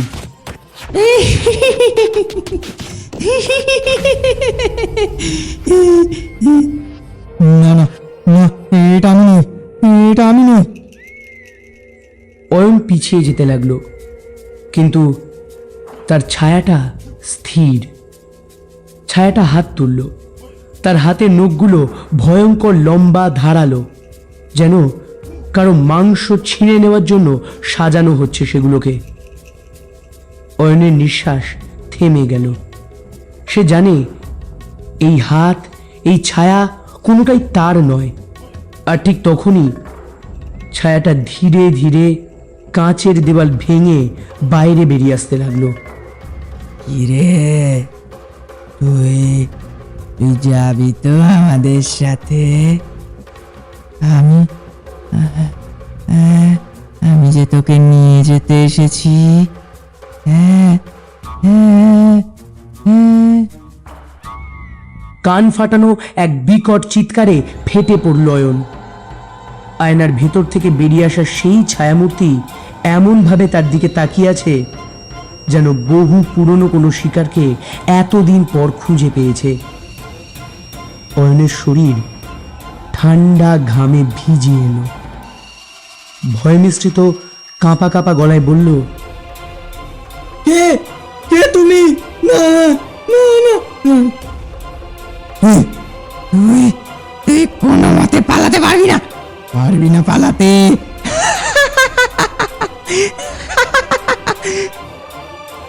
ছায়ার ঠোঁট নড়ল না, তবুও স্পষ্ট ফিস ফিস শব্দ শুনল অয়ন। তার শরীরের সমস্ত রক্ত ঠান্ডা হয়ে জমে গেছে। সে নিজেকে হারিয়ে ফেলেছে। একটা কালো শক্তিশালী হাত আচমকা তার দিকে এগিয়ে এলো, চেপে ধরতে চাইল তার গলা। অয়ন বাঁচার শেষ চেষ্টায় জানলার বাইরে ঝাঁপ দিল। যখন সে চোখ খুলল, পরের দিন সকাল হয়ে গেছে। শরীরে উঠে দাঁড়ানোর শক্তি নেই, মাথা ভারী। কোনোভাবে সামনের আয়নার দিকে তাকালো সে। মুখ শুকনো, চোখের নিচে গভীর কালো ছাপ। সবচেয়ে ভয়ের ব্যাপার, তার প্রতিচ্ছবি যেন একটু ভিন্ন, আগের মতো না। হঠাৎ দরজার বাইরে থেকে একটা কর্কশ চেনা শব্দ ভেসে এলো। তুমি আবার ওখানে গিয়েছিলে, তাই না? শব্দটা শুনেই অয়ন ক্ষণিকের জন্য কিছুটা চমকে উঠল। চোখ তুলে সামনে তাকাতেই আবছা চোখে দেখল তার সামনে দাঁড়িয়ে রয়েছে ভৈরবী দেবী। ক্লান্ত চাপা স্বরে তার মুখ থেকে কিছু শব্দ বের হলো। কিন্তু কিন্তু আপনি জানলেন কি করে? আমি তোমাকে বারণ করেছিলাম, শুনলে না তো? তোমার পরিবর্তনে বলে দিচ্ছে যে তুমি ওদের ছোঁয়া পেয়ে গেছো। ওরা মানে কারা? কারা ছুঁয়েছে আমায়? আপনি কেন বারবার সত্যটা লুকিয়ে যাচ্ছেন? অয়নের কথা শেষ হওয়ার আগেই ভৈরবী দেবী পিছু ফিরে চলে গেলেন। সকাল থেকে দুপুর হয়ে গেল। রুমের এক কোণে বসে সমস্ত ঘটনা স্মৃতিচারণ করতে লাগলো অয়ন। ক্ষণিক বাদে মিতা আর ঈশা এলো। দরজা খুলতেই একটা পোড়া পচা গন্ধ নাকে এলো তাদের। দেখলো অয়ন ঘরের এক কোণে মাথা নিচু করে বসে আছে। হেই অয়ন, সকাল থেকে কোথায় ছিলিস রে তুই? আমরা এত খুঁজলাম, তোকে কোথাও দেখতে পেলাম না কেন? অয়ন নীরব রইল, যেন এই প্রশ্নের উত্তর তার কাছে নেই। হঠাৎ মিতা একটা ফিসফিসানি শব্দ শুনল। ঈশা তার কানে কানে বলছে, অয়নকে কেমন অচেনা লাগছে দেখছিস? ও যেন কেমন পাল্টে গেছে। কিন্তু কি হয়েছে বলতো? তা তো জানি না, তবে তোদের ভালো দেখছি।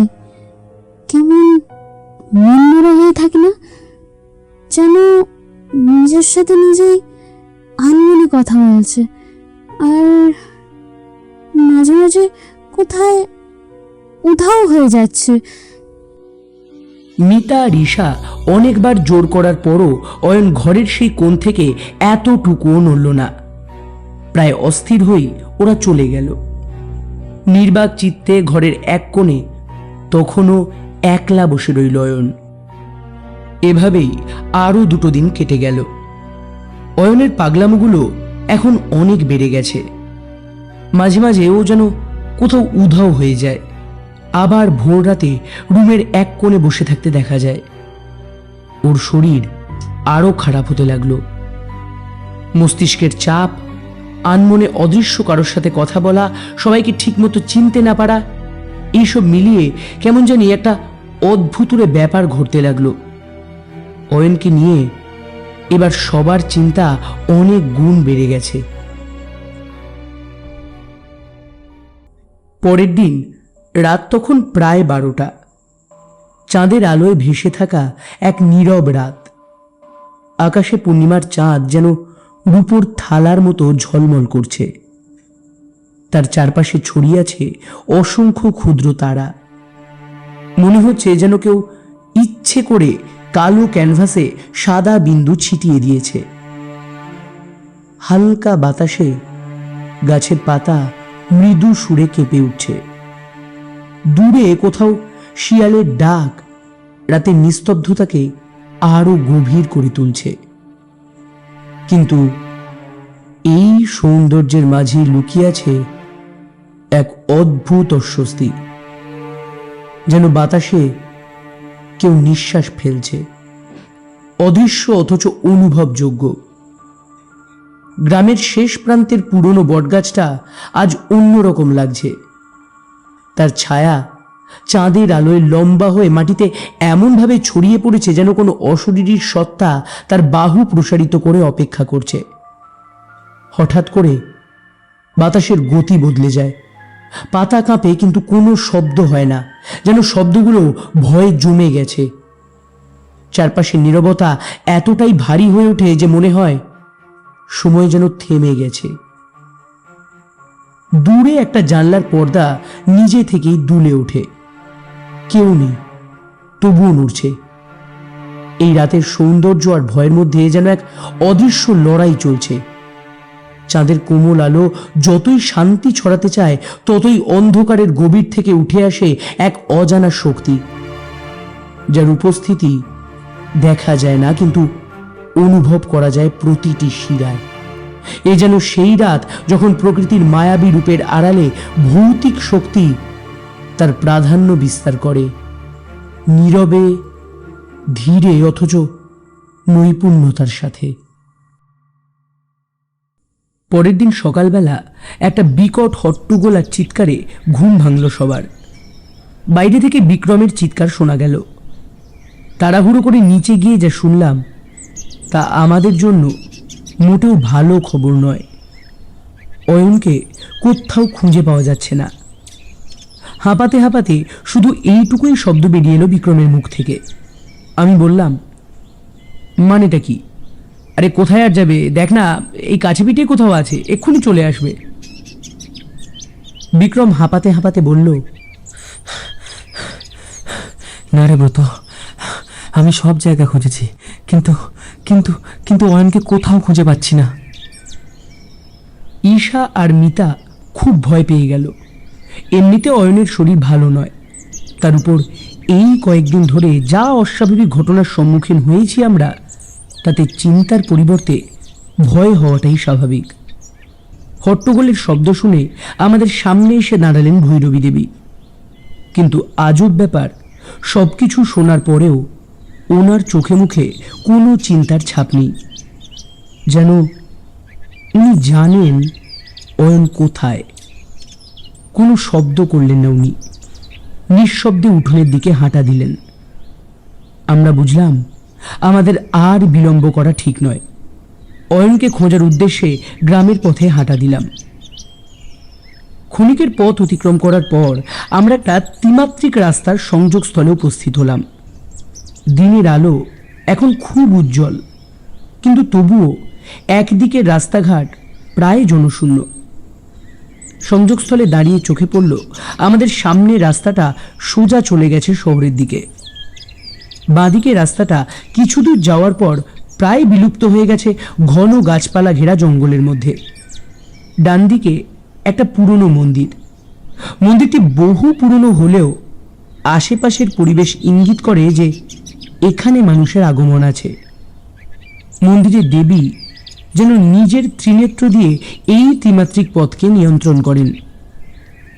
মন্দিরের সামনে একটা মস্ত জাম গাছ, আর তার নিচে বসে আছেন একজন 80 বছরের বৃদ্ধ। কৌতূহলবশত ওনার কাছে গিয়ে জিজ্ঞেস করলাম অয়নের ব্যাপারে। ধীর স্থির হয়ে বসে থাকা মানুষটি হঠাৎ অয়নের নিখোঁজ হওয়ার কথা শুনে কেমন যেন অস্থির হয়ে উঠল।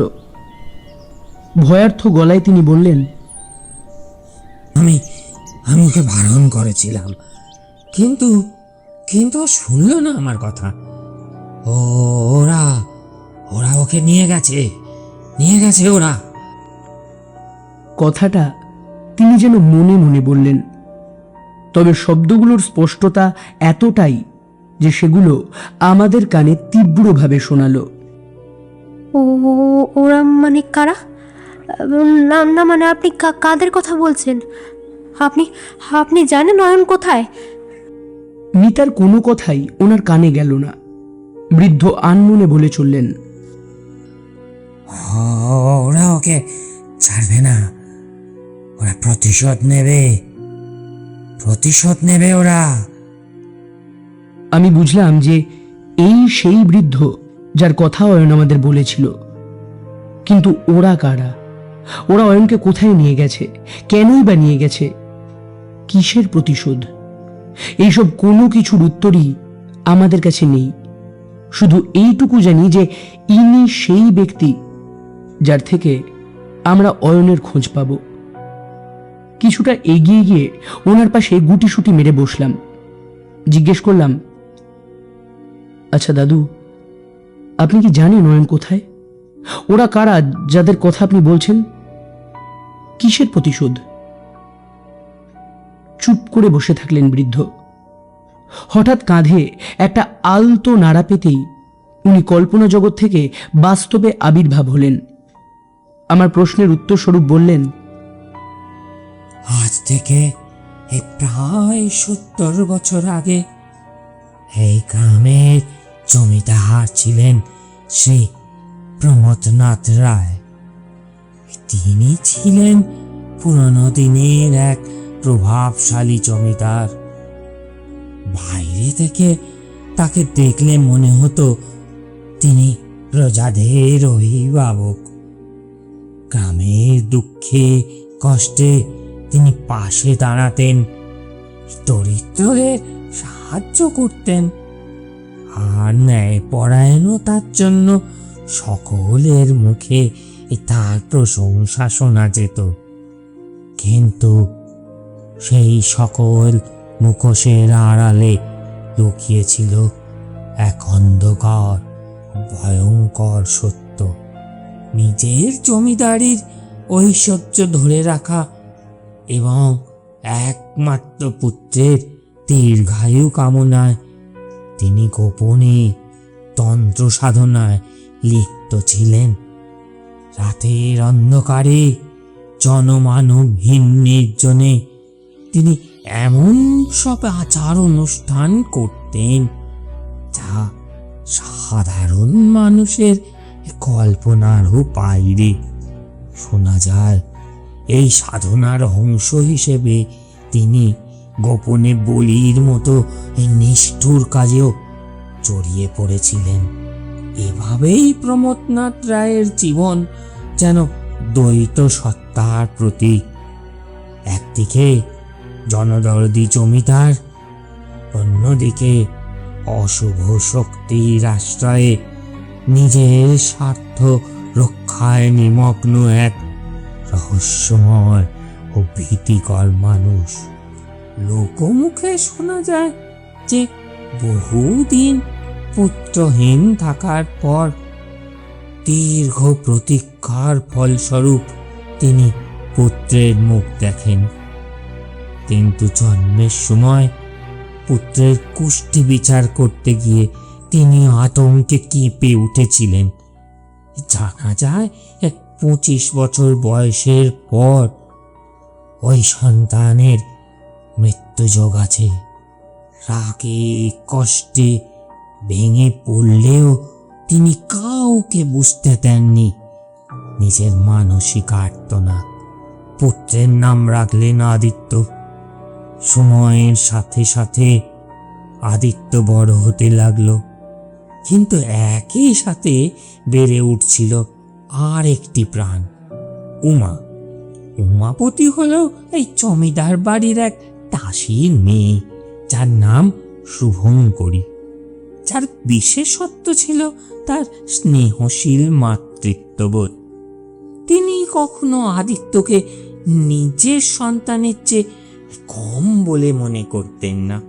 আদিত্য তার ছোটবেলার বেশিরভাগ সময়টাই কাটাতো ওই দাসীর বাড়িতে। কিন্তু সময় বাড়ার সাথে সাথে সমস্যার পাহাড় তৈরি হলো। কেটে গেল প্রায় 20টি বছর। এখন উমা ও আদিত্য মধ্যবয়সী। তাদের মধ্যে এখন কৈশোরের ছোঁয়া। একদিন ঘটল এক ঘটনা। বসন্তের এক প্রাণোচ্ছল দিন। এই সোনালি বিকেলের আলো নরম করে নেমে এসেছে গ্রামের সবুজ ধানের ক্ষেতে। হালকা বাতাসে ধানের শেষগুলো দুলে উঠছে, যেন প্রকৃতি নিজেই এক মৃদু সুরে প্রেমের গান গাইছে।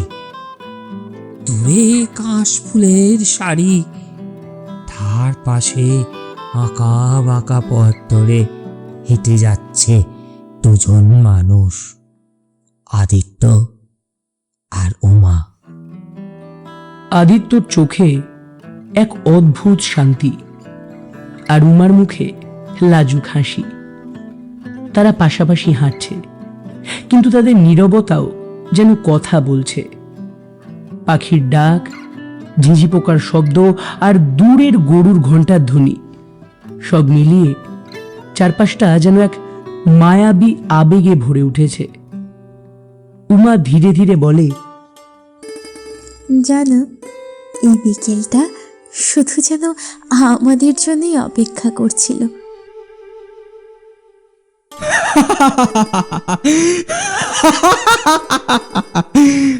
হয়তো প্রকৃতি জানে তুমি পাশে থাকলে সবকিছুই আরো সুন্দর হয়ে ওঠে। হালকা বাতাসে উমার চুল মুখে এসে পড়ে। আদিত্য আলতো করে তা সরিয়ে দেয়। সেই স্পর্শে উমার চোখে লজ্জা আর ভালোবাসার এক মিশ্র ঝিলিক ধরা পড়ে। দুজনের হাত একসময় নিঃশব্দেই এক হয়ে যায়। সূর্য যখন ধীরে ধীরে পশ্চিমে হেলে পড়ে, আকাশ লালচে কমলা রঙে রাঙিয়ে ওঠে। সেই রং যেন তাদের ভালোবাসাকেও আরো গভীর করে তোলে। তারা একটা পুরনো বটগাছের নিচে বসে পড়ে, সময়ের মতো স্থির অথচ অনুভূতিতে পূর্ণ। উমা ফিসফিস করে বলে, যদি এই মুহূর্তটা কখনো শেষ না হতো। শেষ হলেও এই ভালোবাসা তো রয়ে যাবে। এই আকাশ, এই বাতাসের মতো এই চিরকাল চিরকাল আমাদের ভালোবাসা অমর হয়ে থাকবে। প্রকৃতি যেন তাদের কথাগুলো শুনে নেয়, আর এক টুকরো নীরব আশীর্বাদ ছড়িয়ে দেয় চারপাশে। সেই বিকেলটা শুধু একটি মুহূর্ত নয়, এটা হয়ে ওঠে একটা চিরন্তন প্রেমের স্মৃতি, যেখানে প্রকৃতি আর ভালোবাসা একে অপরকে আলতো করে জড়িয়ে ধরে। ক্ষণিকের নীরবতার পর বৃদ্ধ আবার বলতে শুরু করলো, গোধূলির সেই সুন্দর মায়াবী পরিবেশে দুটি প্রাণ যখন একে অপরের দৃষ্টিতে নিজেদের অস্তিত্ব খুঁজতে ব্যস্ত, ঠিক তখনই শরতের সুন্দর মেঘে অকস্মাৎ বৃষ্টির মতো জমিদারি পেয়াদার আগমন ঘটে। ঘটনার বিস্তারিত সমারোহ গিয়ে পৌঁছয় জমিদার প্রমথনাথ রায়ের কানে। রাগে অস্বস্তিতে নিজের সমস্ত অনুভূতি বিসর্জন দিয়ে তিনি নিজের ঘর থেকে বেরিয়ে আসেন। তিনি জানতেন যদি তিনি এ ব্যাপারে বিশেষ কোনো পদক্ষেপ নেন তাহলে গ্রামে লোক জানাজানি হবে, আর তাতে ওনারই সম্মানহানি হবে। তাই তিনি এই সমস্যাটা গোপনেই সমাধান করার সিদ্ধান্ত নিলেন। উমাবতী এই নিচু সম্প্রদায়ের মেয়ে, তাই জমিদার মশাই কোনোভাবেই এ সম্পর্ক মেনে নেবেন না। কিন্তু এ কথা যদি আদিত্য জানতে পারে তাহলে যে সে খুব কষ্ট পাবে। পুত্রমোহে কাতর জমিদার মশাই কোনোভাবেই আদিত্যকে কষ্ট দিতে চান না। তাই তিনি সিদ্ধান্ত নিলেন আদিত্য না থাকা অবস্থায় উমাবতীর কোনো একটা যথার্থ ব্যবস্থা করবেন তিনি। সামনেই আদিত্যর 25 বছরের পূর্তি। কথাটা মাথায় আসতেই জমিদার প্রমথনাথ বাবুর মাথায় এক জঘন্য পরিকল্পনার উদ্ভব হলো। জমিদারি কাজের সূত্রে আদিত্যকে পাঠিয়ে দিলেন পাশের গ্রামে, আর সেই ফাঁকে তৈরি করতে লাগলেন অশুভ এক মায়াজাল। কিছুদিন পরে আসে সেই অমাবস্যার রাত। রাতটা যেন অস্বাভাবিক নীরব। আকাশে চাঁদ নেই, শুধু মেঘের ফাঁকে ফাঁকে বিদ্যুৎ ঝলকাচ্ছে। দূরে পাঁচঝাড়ের শব্দটা কেমন যেন ফিসফিসিনির মতো শোনায়। গ্রামের সবাই জানি আজ জমিদার বাবুর বাড়ির দিকটায় না যাওয়াই ভালো। প্রমথনাথ রায় দাঁড়িয়ে আছেন এক পরিত্যক্ত মন্দিরের সামনে, যে মন্দির বহু বছর আগে থেকেই অশুভ বলে পরিচিত। মন্দিরের ভাঙা চূড়ার নিচে তন্ত্রমন্ত্রের আসন সাজানো, মাটির ওপর লাল রঙের অদ্ভুত চিহ্ন, চারপাশে জ্বলা প্রদীপের আলো বাতাসে কাঁপছে। উমা প্রথমে কিছুই বুঝতে পারেনি। তাকে বলা হয়েছিল জমিদার বাড়ির দেবীর পুজো আছে, তার জন্যই ডাকা। কিন্তু মন্দিরে ঢুকতেই তার বুকের ভেতরটা কেমন জানি ঠান্ডা হয়ে আসে।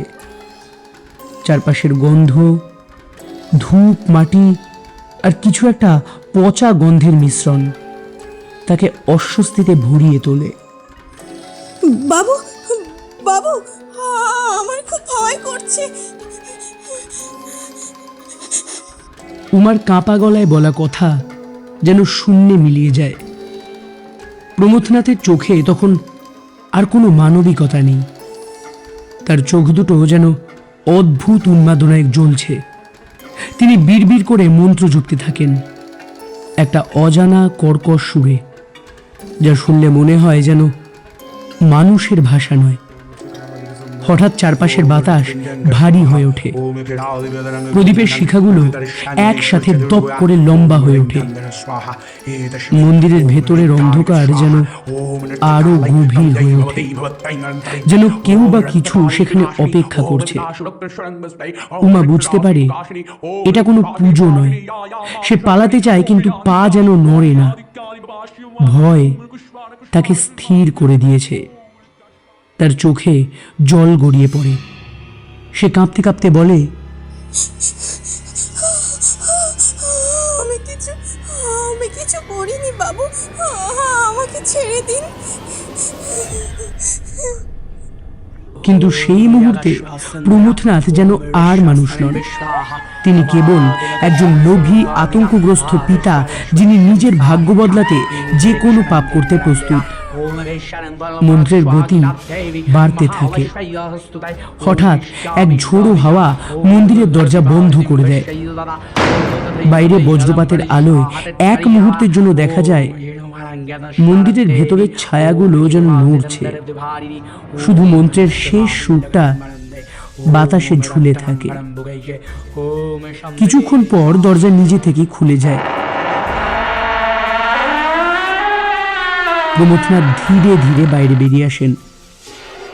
তার মুখে এক অদ্ভুত তৃপ্তি, কিন্তু সেই তৃপ্তির আড়ালে কোথাও যেন এক গভীর ভয় লুকিয়ে আছে, কারণ মন্দিরের ভেতর থেকে তখনও হালকা ফিস ফিস শব্দ ভেসে আসছে, যেন কেউ সন্তুষ্ট হয়নি, যেন বলি নেওয়া হয়েছে কিন্তু বিনিময় আরো কিছু চাইছে। দূরে কোথাও ঠিক সেই সময় প্রমোদনাথের পুত্র আদিত্য হঠাৎ অকারণে শিউরে ওঠে। তার চোখে এক অজানা আতঙ্ক। আর মন্দিরের ভেতরে প্রদীপের আলোয় দেখা যায় লাল চিহ্নগুলো ধীরে ধীরে নিজে থেকেই বদলে যাচ্ছে। এই ঘটনার পর কয়েকদিন কেটে যায়। হঠাৎ একদিন কোনো এক অজানা কারণে জমিদার বাড়িতে আগুন লেগে যায়। জমিদার বাড়ির সমস্ত সম্পত্তি, ঐশ্বর্য, ধনরাশি নিমেষের মধ্যে সব পুড়ে ছাই হয়ে যায়। সেই থেকে এই জমিদার বাড়ি হয়ে ওঠে পোড়ো বাড়ি। আর এই যজ্ঞস্থল রূপ নেয় এক প্রকাণ্ড শ্মশানের, যে শ্মশান আজও কোনো এক অজানা অভিশাপে অভিশপ্ত। এতক্ষণ পর বৃদ্ধ একটু থামলেন, তারপর একটা গভীর স্বস্তির নিঃশ্বাস নিলেন। সবটা শোনার পর আমরা আর স্থির থাকতে পারলাম না। বৃদ্ধকে সাথে নিয়ে রওনা হলাম ওই পোড়বাড়িটার উদ্দেশ্যে। মন্দিরের সামনে রাস্তাটা জঙ্গলের মাঝ বরাবর সোজা চলে গেছে সামনের দিকে, যেখানে কিছু দূর তাকালেই মনে হয় রাস্তাটা যেন কোনো এক অজানা কারণে বিলুপ্ত হয়ে যাচ্ছে বিভীষিকাময় জঙ্গলের মধ্যে। কিছু দূর যাওয়ার পরেই অজানা কারণেই থমকে দাঁড়ালাম আমরা। শেষ বিকেলের আলোটা তখন ধীরে ধীরে নিভে আসছে। গ্রামের শেষ প্রান্তে দাঁড়িয়ে থাকা ভগ্নপ্রায় রাজবাড়িটা যেন অন্ধকারকে ডেকে আনছে নিজের ভেতরে। আমরা সবাই থমকে দাঁড়িয়ে রইলাম দরজার সামনে। ভেতর থেকে আসা ঠান্ডা হাওয়া যেন নিঃশ্বাস ছুঁয়ে যায়। মনে এক রাশ ভয় আর কৌতূহলের বিভৎস এক দ্বন্দ্ব কাটিয়ে উঠলাম আমরা। অপেক্ষা না করে এবার ভেতরে প্রবেশ করলাম। ভেতরে ঢুকতেই ধুলো, পুরনো কাঠ আর স্যাঁতস্যাঁতে গন্ধে ভরে ওঠে চারপাশ। টর্চের আলো কাঁপতে থাকে, যেন অদৃশ্য কেউ তাকে ছুঁয়ে দিচ্ছে। একটার পর একটা ঘর পেরিয়ে আমরা পৌঁছালাম একটা বিশাল হল ঘরে। দেওয়াল জোড়া পুরনো ছবি। জমিদার প্রমোদনাথ রায়, তার গম্ভীর মুখ, তার ঐশ্বর্য, তার পরিবারের নানা মুহূর্ত সবই যেন এক অভিশপ্ত ইতিহাসের সাক্ষী হয়ে ঝুলছে। হঠাৎই মিতা থেমে যায়।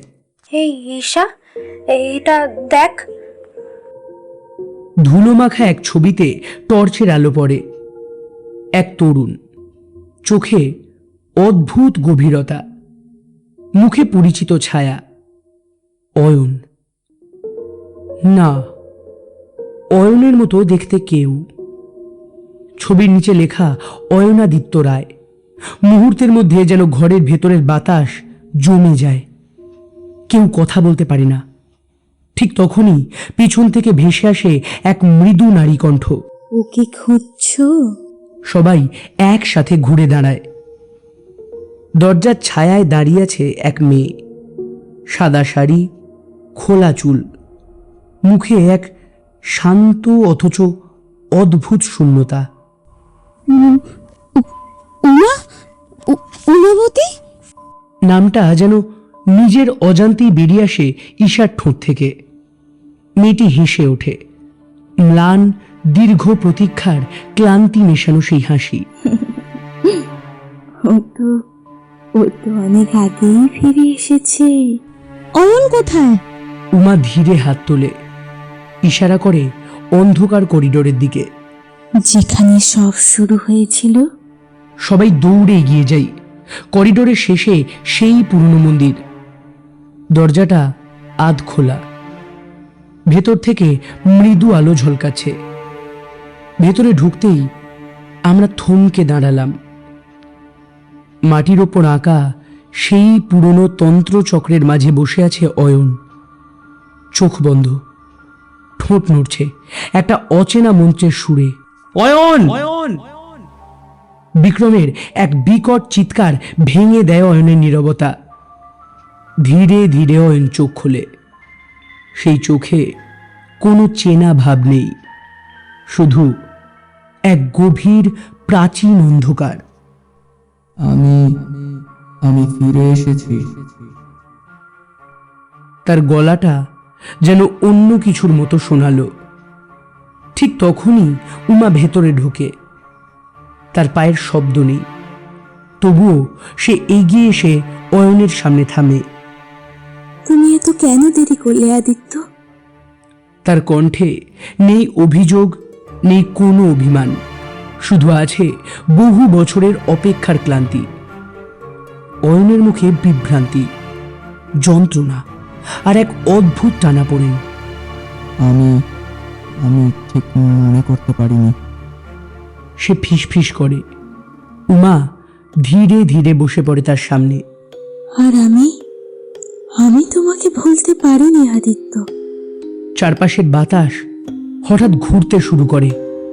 প্রদীপের শিখা লম্বা হয়ে ওঠে, মাটির চিহ্নগুলো যেন জেগে ওঠে। কিন্তু এবার তা আর বলির জন্য নয়। উমা হাত বাড়ায়।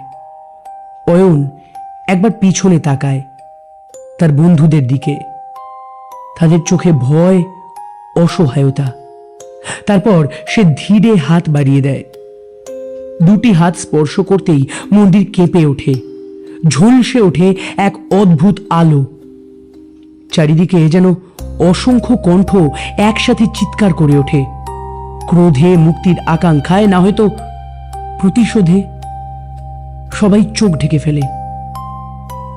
সব কিছু শান্ত, মন্দির নিস্তব্ধ। অয়ন নেই, উমা নেই, শুধু পড়ে আছে একটা পুরনো ছবি। বিক্রম কাঁপতে কাঁপতে কাছে যায়। ছবিটা হাতে তুলতেই আতঙ্কে তার শরীরের সমস্ত লোম শিহরিত হয়ে ওঠে। ছবিটা সেই অয়নাদিত্য রায়ের, কিন্তু এবার সে একা নয়। তার পাশে দাঁড়িয়ে আছে উমা। দুজনের মুখে এক অদ্ভুত অচেনা শান্তি। হঠাৎই ছবির কোণায় ধীরে ধীরে ফুটে ওঠে এক আঁচড়, যেন কোনো অদৃশ্য নখের আঁচড় ক্ষতবিক্ষত করে দিচ্ছে সেই ছবিটাকে। হঠাৎ পিছন থেকে ভেসে আসে সেই বৃদ্ধের কণ্ঠ। সব গল্পের শেষ মানে মুক্তি নয়, কিছু শেষ মানে শুরু। আমরা আর এক মুহূর্ত সেখানে দাঁড়ালাম না, দৌড়ে বেরিয়ে এলাম সেই জমিদার বাড়ি থেকে। তাড়াহুড়ো করে সকলে পৌঁছালাম আমাদের আবাসস্থল হেমন্ত ভিলায়।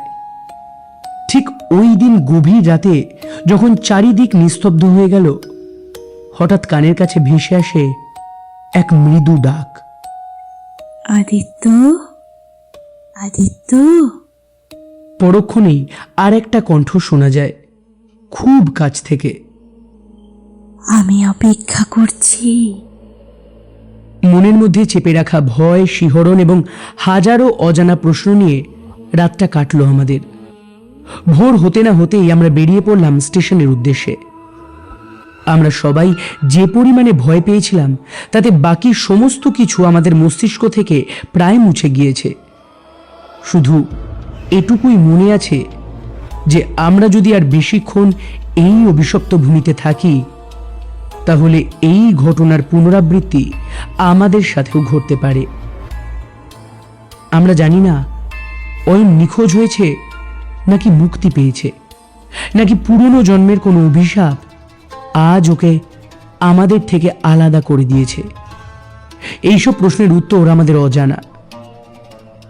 খানিক বাদে আসন্ন কলকাতাগামী ট্রেনে উঠে বসলাম আমরা।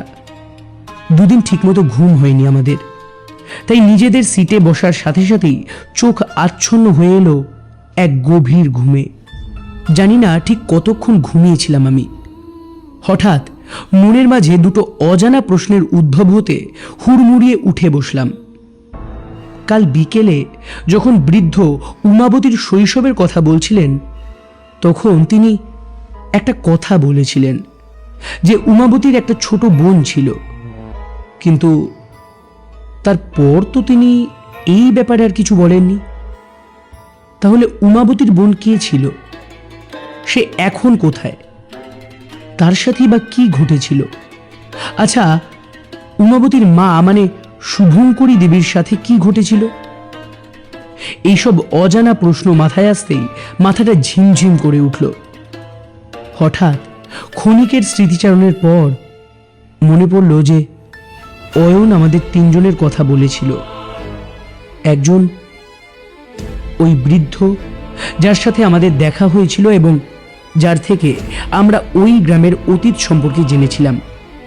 একজন হলো পদ্মাবতী, আর একজন ভৈরবী দেবী। তাহলে কি পদ্মাবতী সেই বোন? তবে ভৈরবী দেবীকে? মাথায় বেশি জোর দিয়ে ভাবতে গেলেই সবকিছু যেন কেমন এলোমেলো হয়ে যাচ্ছে। পাশে পড়ে থাকা ফোনটাতে হাত দিলাম, নেটটা অন করে গুগল প্যাড সার্চ করলাম, আর তারপর যা দেখলাম তাতে আমার হৃদস্পন্দন ক্ষণিকের জন্য থেমে গেল। সত্যি বলতে এই বাস্তব সত্যটার জন্য আমি কোনোভাবেই প্রস্তুত ছিলাম না। কোনো এক অজানা আর অদৃশ্য ভয় আমাকে জড়িয়ে ধরতে লাগলো। আমার দম বন্ধ হয়ে আসছে। গুগলের সার্চিং বারে স্পষ্ট লেখা, ভৈরবীকে শুভঙ্করী নামেও অভিহিত করা হয়। এই নামের অর্থ হল তিনি তার ভক্তদের জন্য শুভকারিণী, যারা তার সন্তানের মতো। অর্থাৎ তিনি এক স্নেহশীল মাতা, তবে তিনি অন্যায়কারী ও নিষ্ঠুরদের প্রতি রুদ্র ও ভয়ঙ্কর রূপ ধারণ করেন। তাদের প্রতি তিনি শাস্তি ও রক্তস্নানের পক্ষপাতী। এই কারণেই তিনি যেমন স্নেহময়ী জননী, ঠিক তেমনই শাস্তিদাতা দেবী। যদিও তিনি ভয়ঙ্কর ও প্রলয়মূর্তি বলে বিবেচিত হন, তবে তার ভক্তদের কাছে তিনি করুণাময়ী মা। তার মানে ভৈরবী দেবী, পদ্মাবতী আর উমাবতীর মা, এখন সবকিছুই আমার কাছে জলের মতো পরিষ্কার। পদ্মাবতী খুব ভালো করে জানতো অয়ন স্পষ্টবাদী ছেলে, সে সাংবাদিক, এত সহজে ভয় পায় না কিংবা গুজবে বিশ্বাস করে না। তাই সে প্রথম থেকেই অয়নকে পোড়োবাড়ির দিকে যেতে বারণ করেছিল, যাতে অয়নের মনে প্রশ্নের উদ্ভব হয় আর সে নিজের থেকেই সত্য জানার আকাঙ্ক্ষায় ছুটে যায় ওই অভিশপ্ত শ্মশানের দিকে, যেখানে দীর্ঘ বছর ধরে অপেক্ষা করছে তার দিদি উমাবতী। যে উমাবতী অয়ন তথা আদিত্যের স্পর্শ পেয়ে মুক্তি পাবে। আতঙ্কে শিউরে উঠলাম আমি। সময় এখন থমকে দাঁড়িয়েছে আমার চোখে। তারপর সব ধোঁয়াশা। বছরখানেক পর এক নতুন সাংবাদিক আসে শুনশানপুরে, নাম রুদ্র। সে এসে এক বৃদ্ধকে জিজ্ঞেস করে, আচ্ছা শোন না, বলছি এখানে নাকি একজন সাংবাদিক হারিয়ে গিয়েছিলেন। হুমিওর খবর নিচ্ছ? ও তো এখনো এখানে আছে। মানে? বৃদ্ধ কেবল আঙুল তুলে দেখালেন দূরের সেই ভগ্নপ্রায় বাড়ির দিকে। জানলায় একজোড়া চোখ জ্বলজ্বল করছে। রুদ্র ঘুরে তাকাতে গিয়েও থেমে গেল। পিয়ানোর আওয়াজ ভেসে এলো, আর একটা নারী কণ্ঠ। স্বাগতম।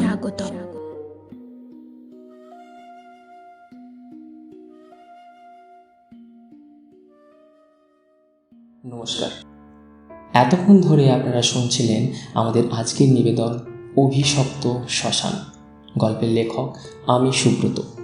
গল্পটি কেমন লাগলো অবশ্যই জানাবেন কমেন্ট বক্সে, এবং এরকম আরও নতুন নতুন ভৌতিক এবং সাসপেন্স গল্প শুনতে অবশ্যই সাবস্ক্রাইব করুন আমাদের ইউটিউব চ্যানেল রাহস্যিক, এবং পাশে থাকা বেল আইকনটি ক্লিক করুন। সর্বদা মনে রাখবেন, রাতের গভীরে আমরা যে সমস্ত জিনিস দেখে একটু বেশি ভয় পাই, সেগুলো কিন্তু ভয় নয়, তার কারণ রাতের অন্ধকারে যেগুলো লুকিয়ে থাকে সেগুলো বেশি ভয়ানক। নমস্কার, আমি সুব্রত, আপনি শুনছেন রাহস্যিক। আমরা আবারও ফিরে আসব নতুন কোনো ভৌতিক এবং অ্যাডভেঞ্চারাস গল্প নিয়ে। আজকের মতো এখানেই বিদায়। ভালো থাকবেন, সুস্থ থাকবেন এবং শুনতে থাকবেন রাহস্যিক।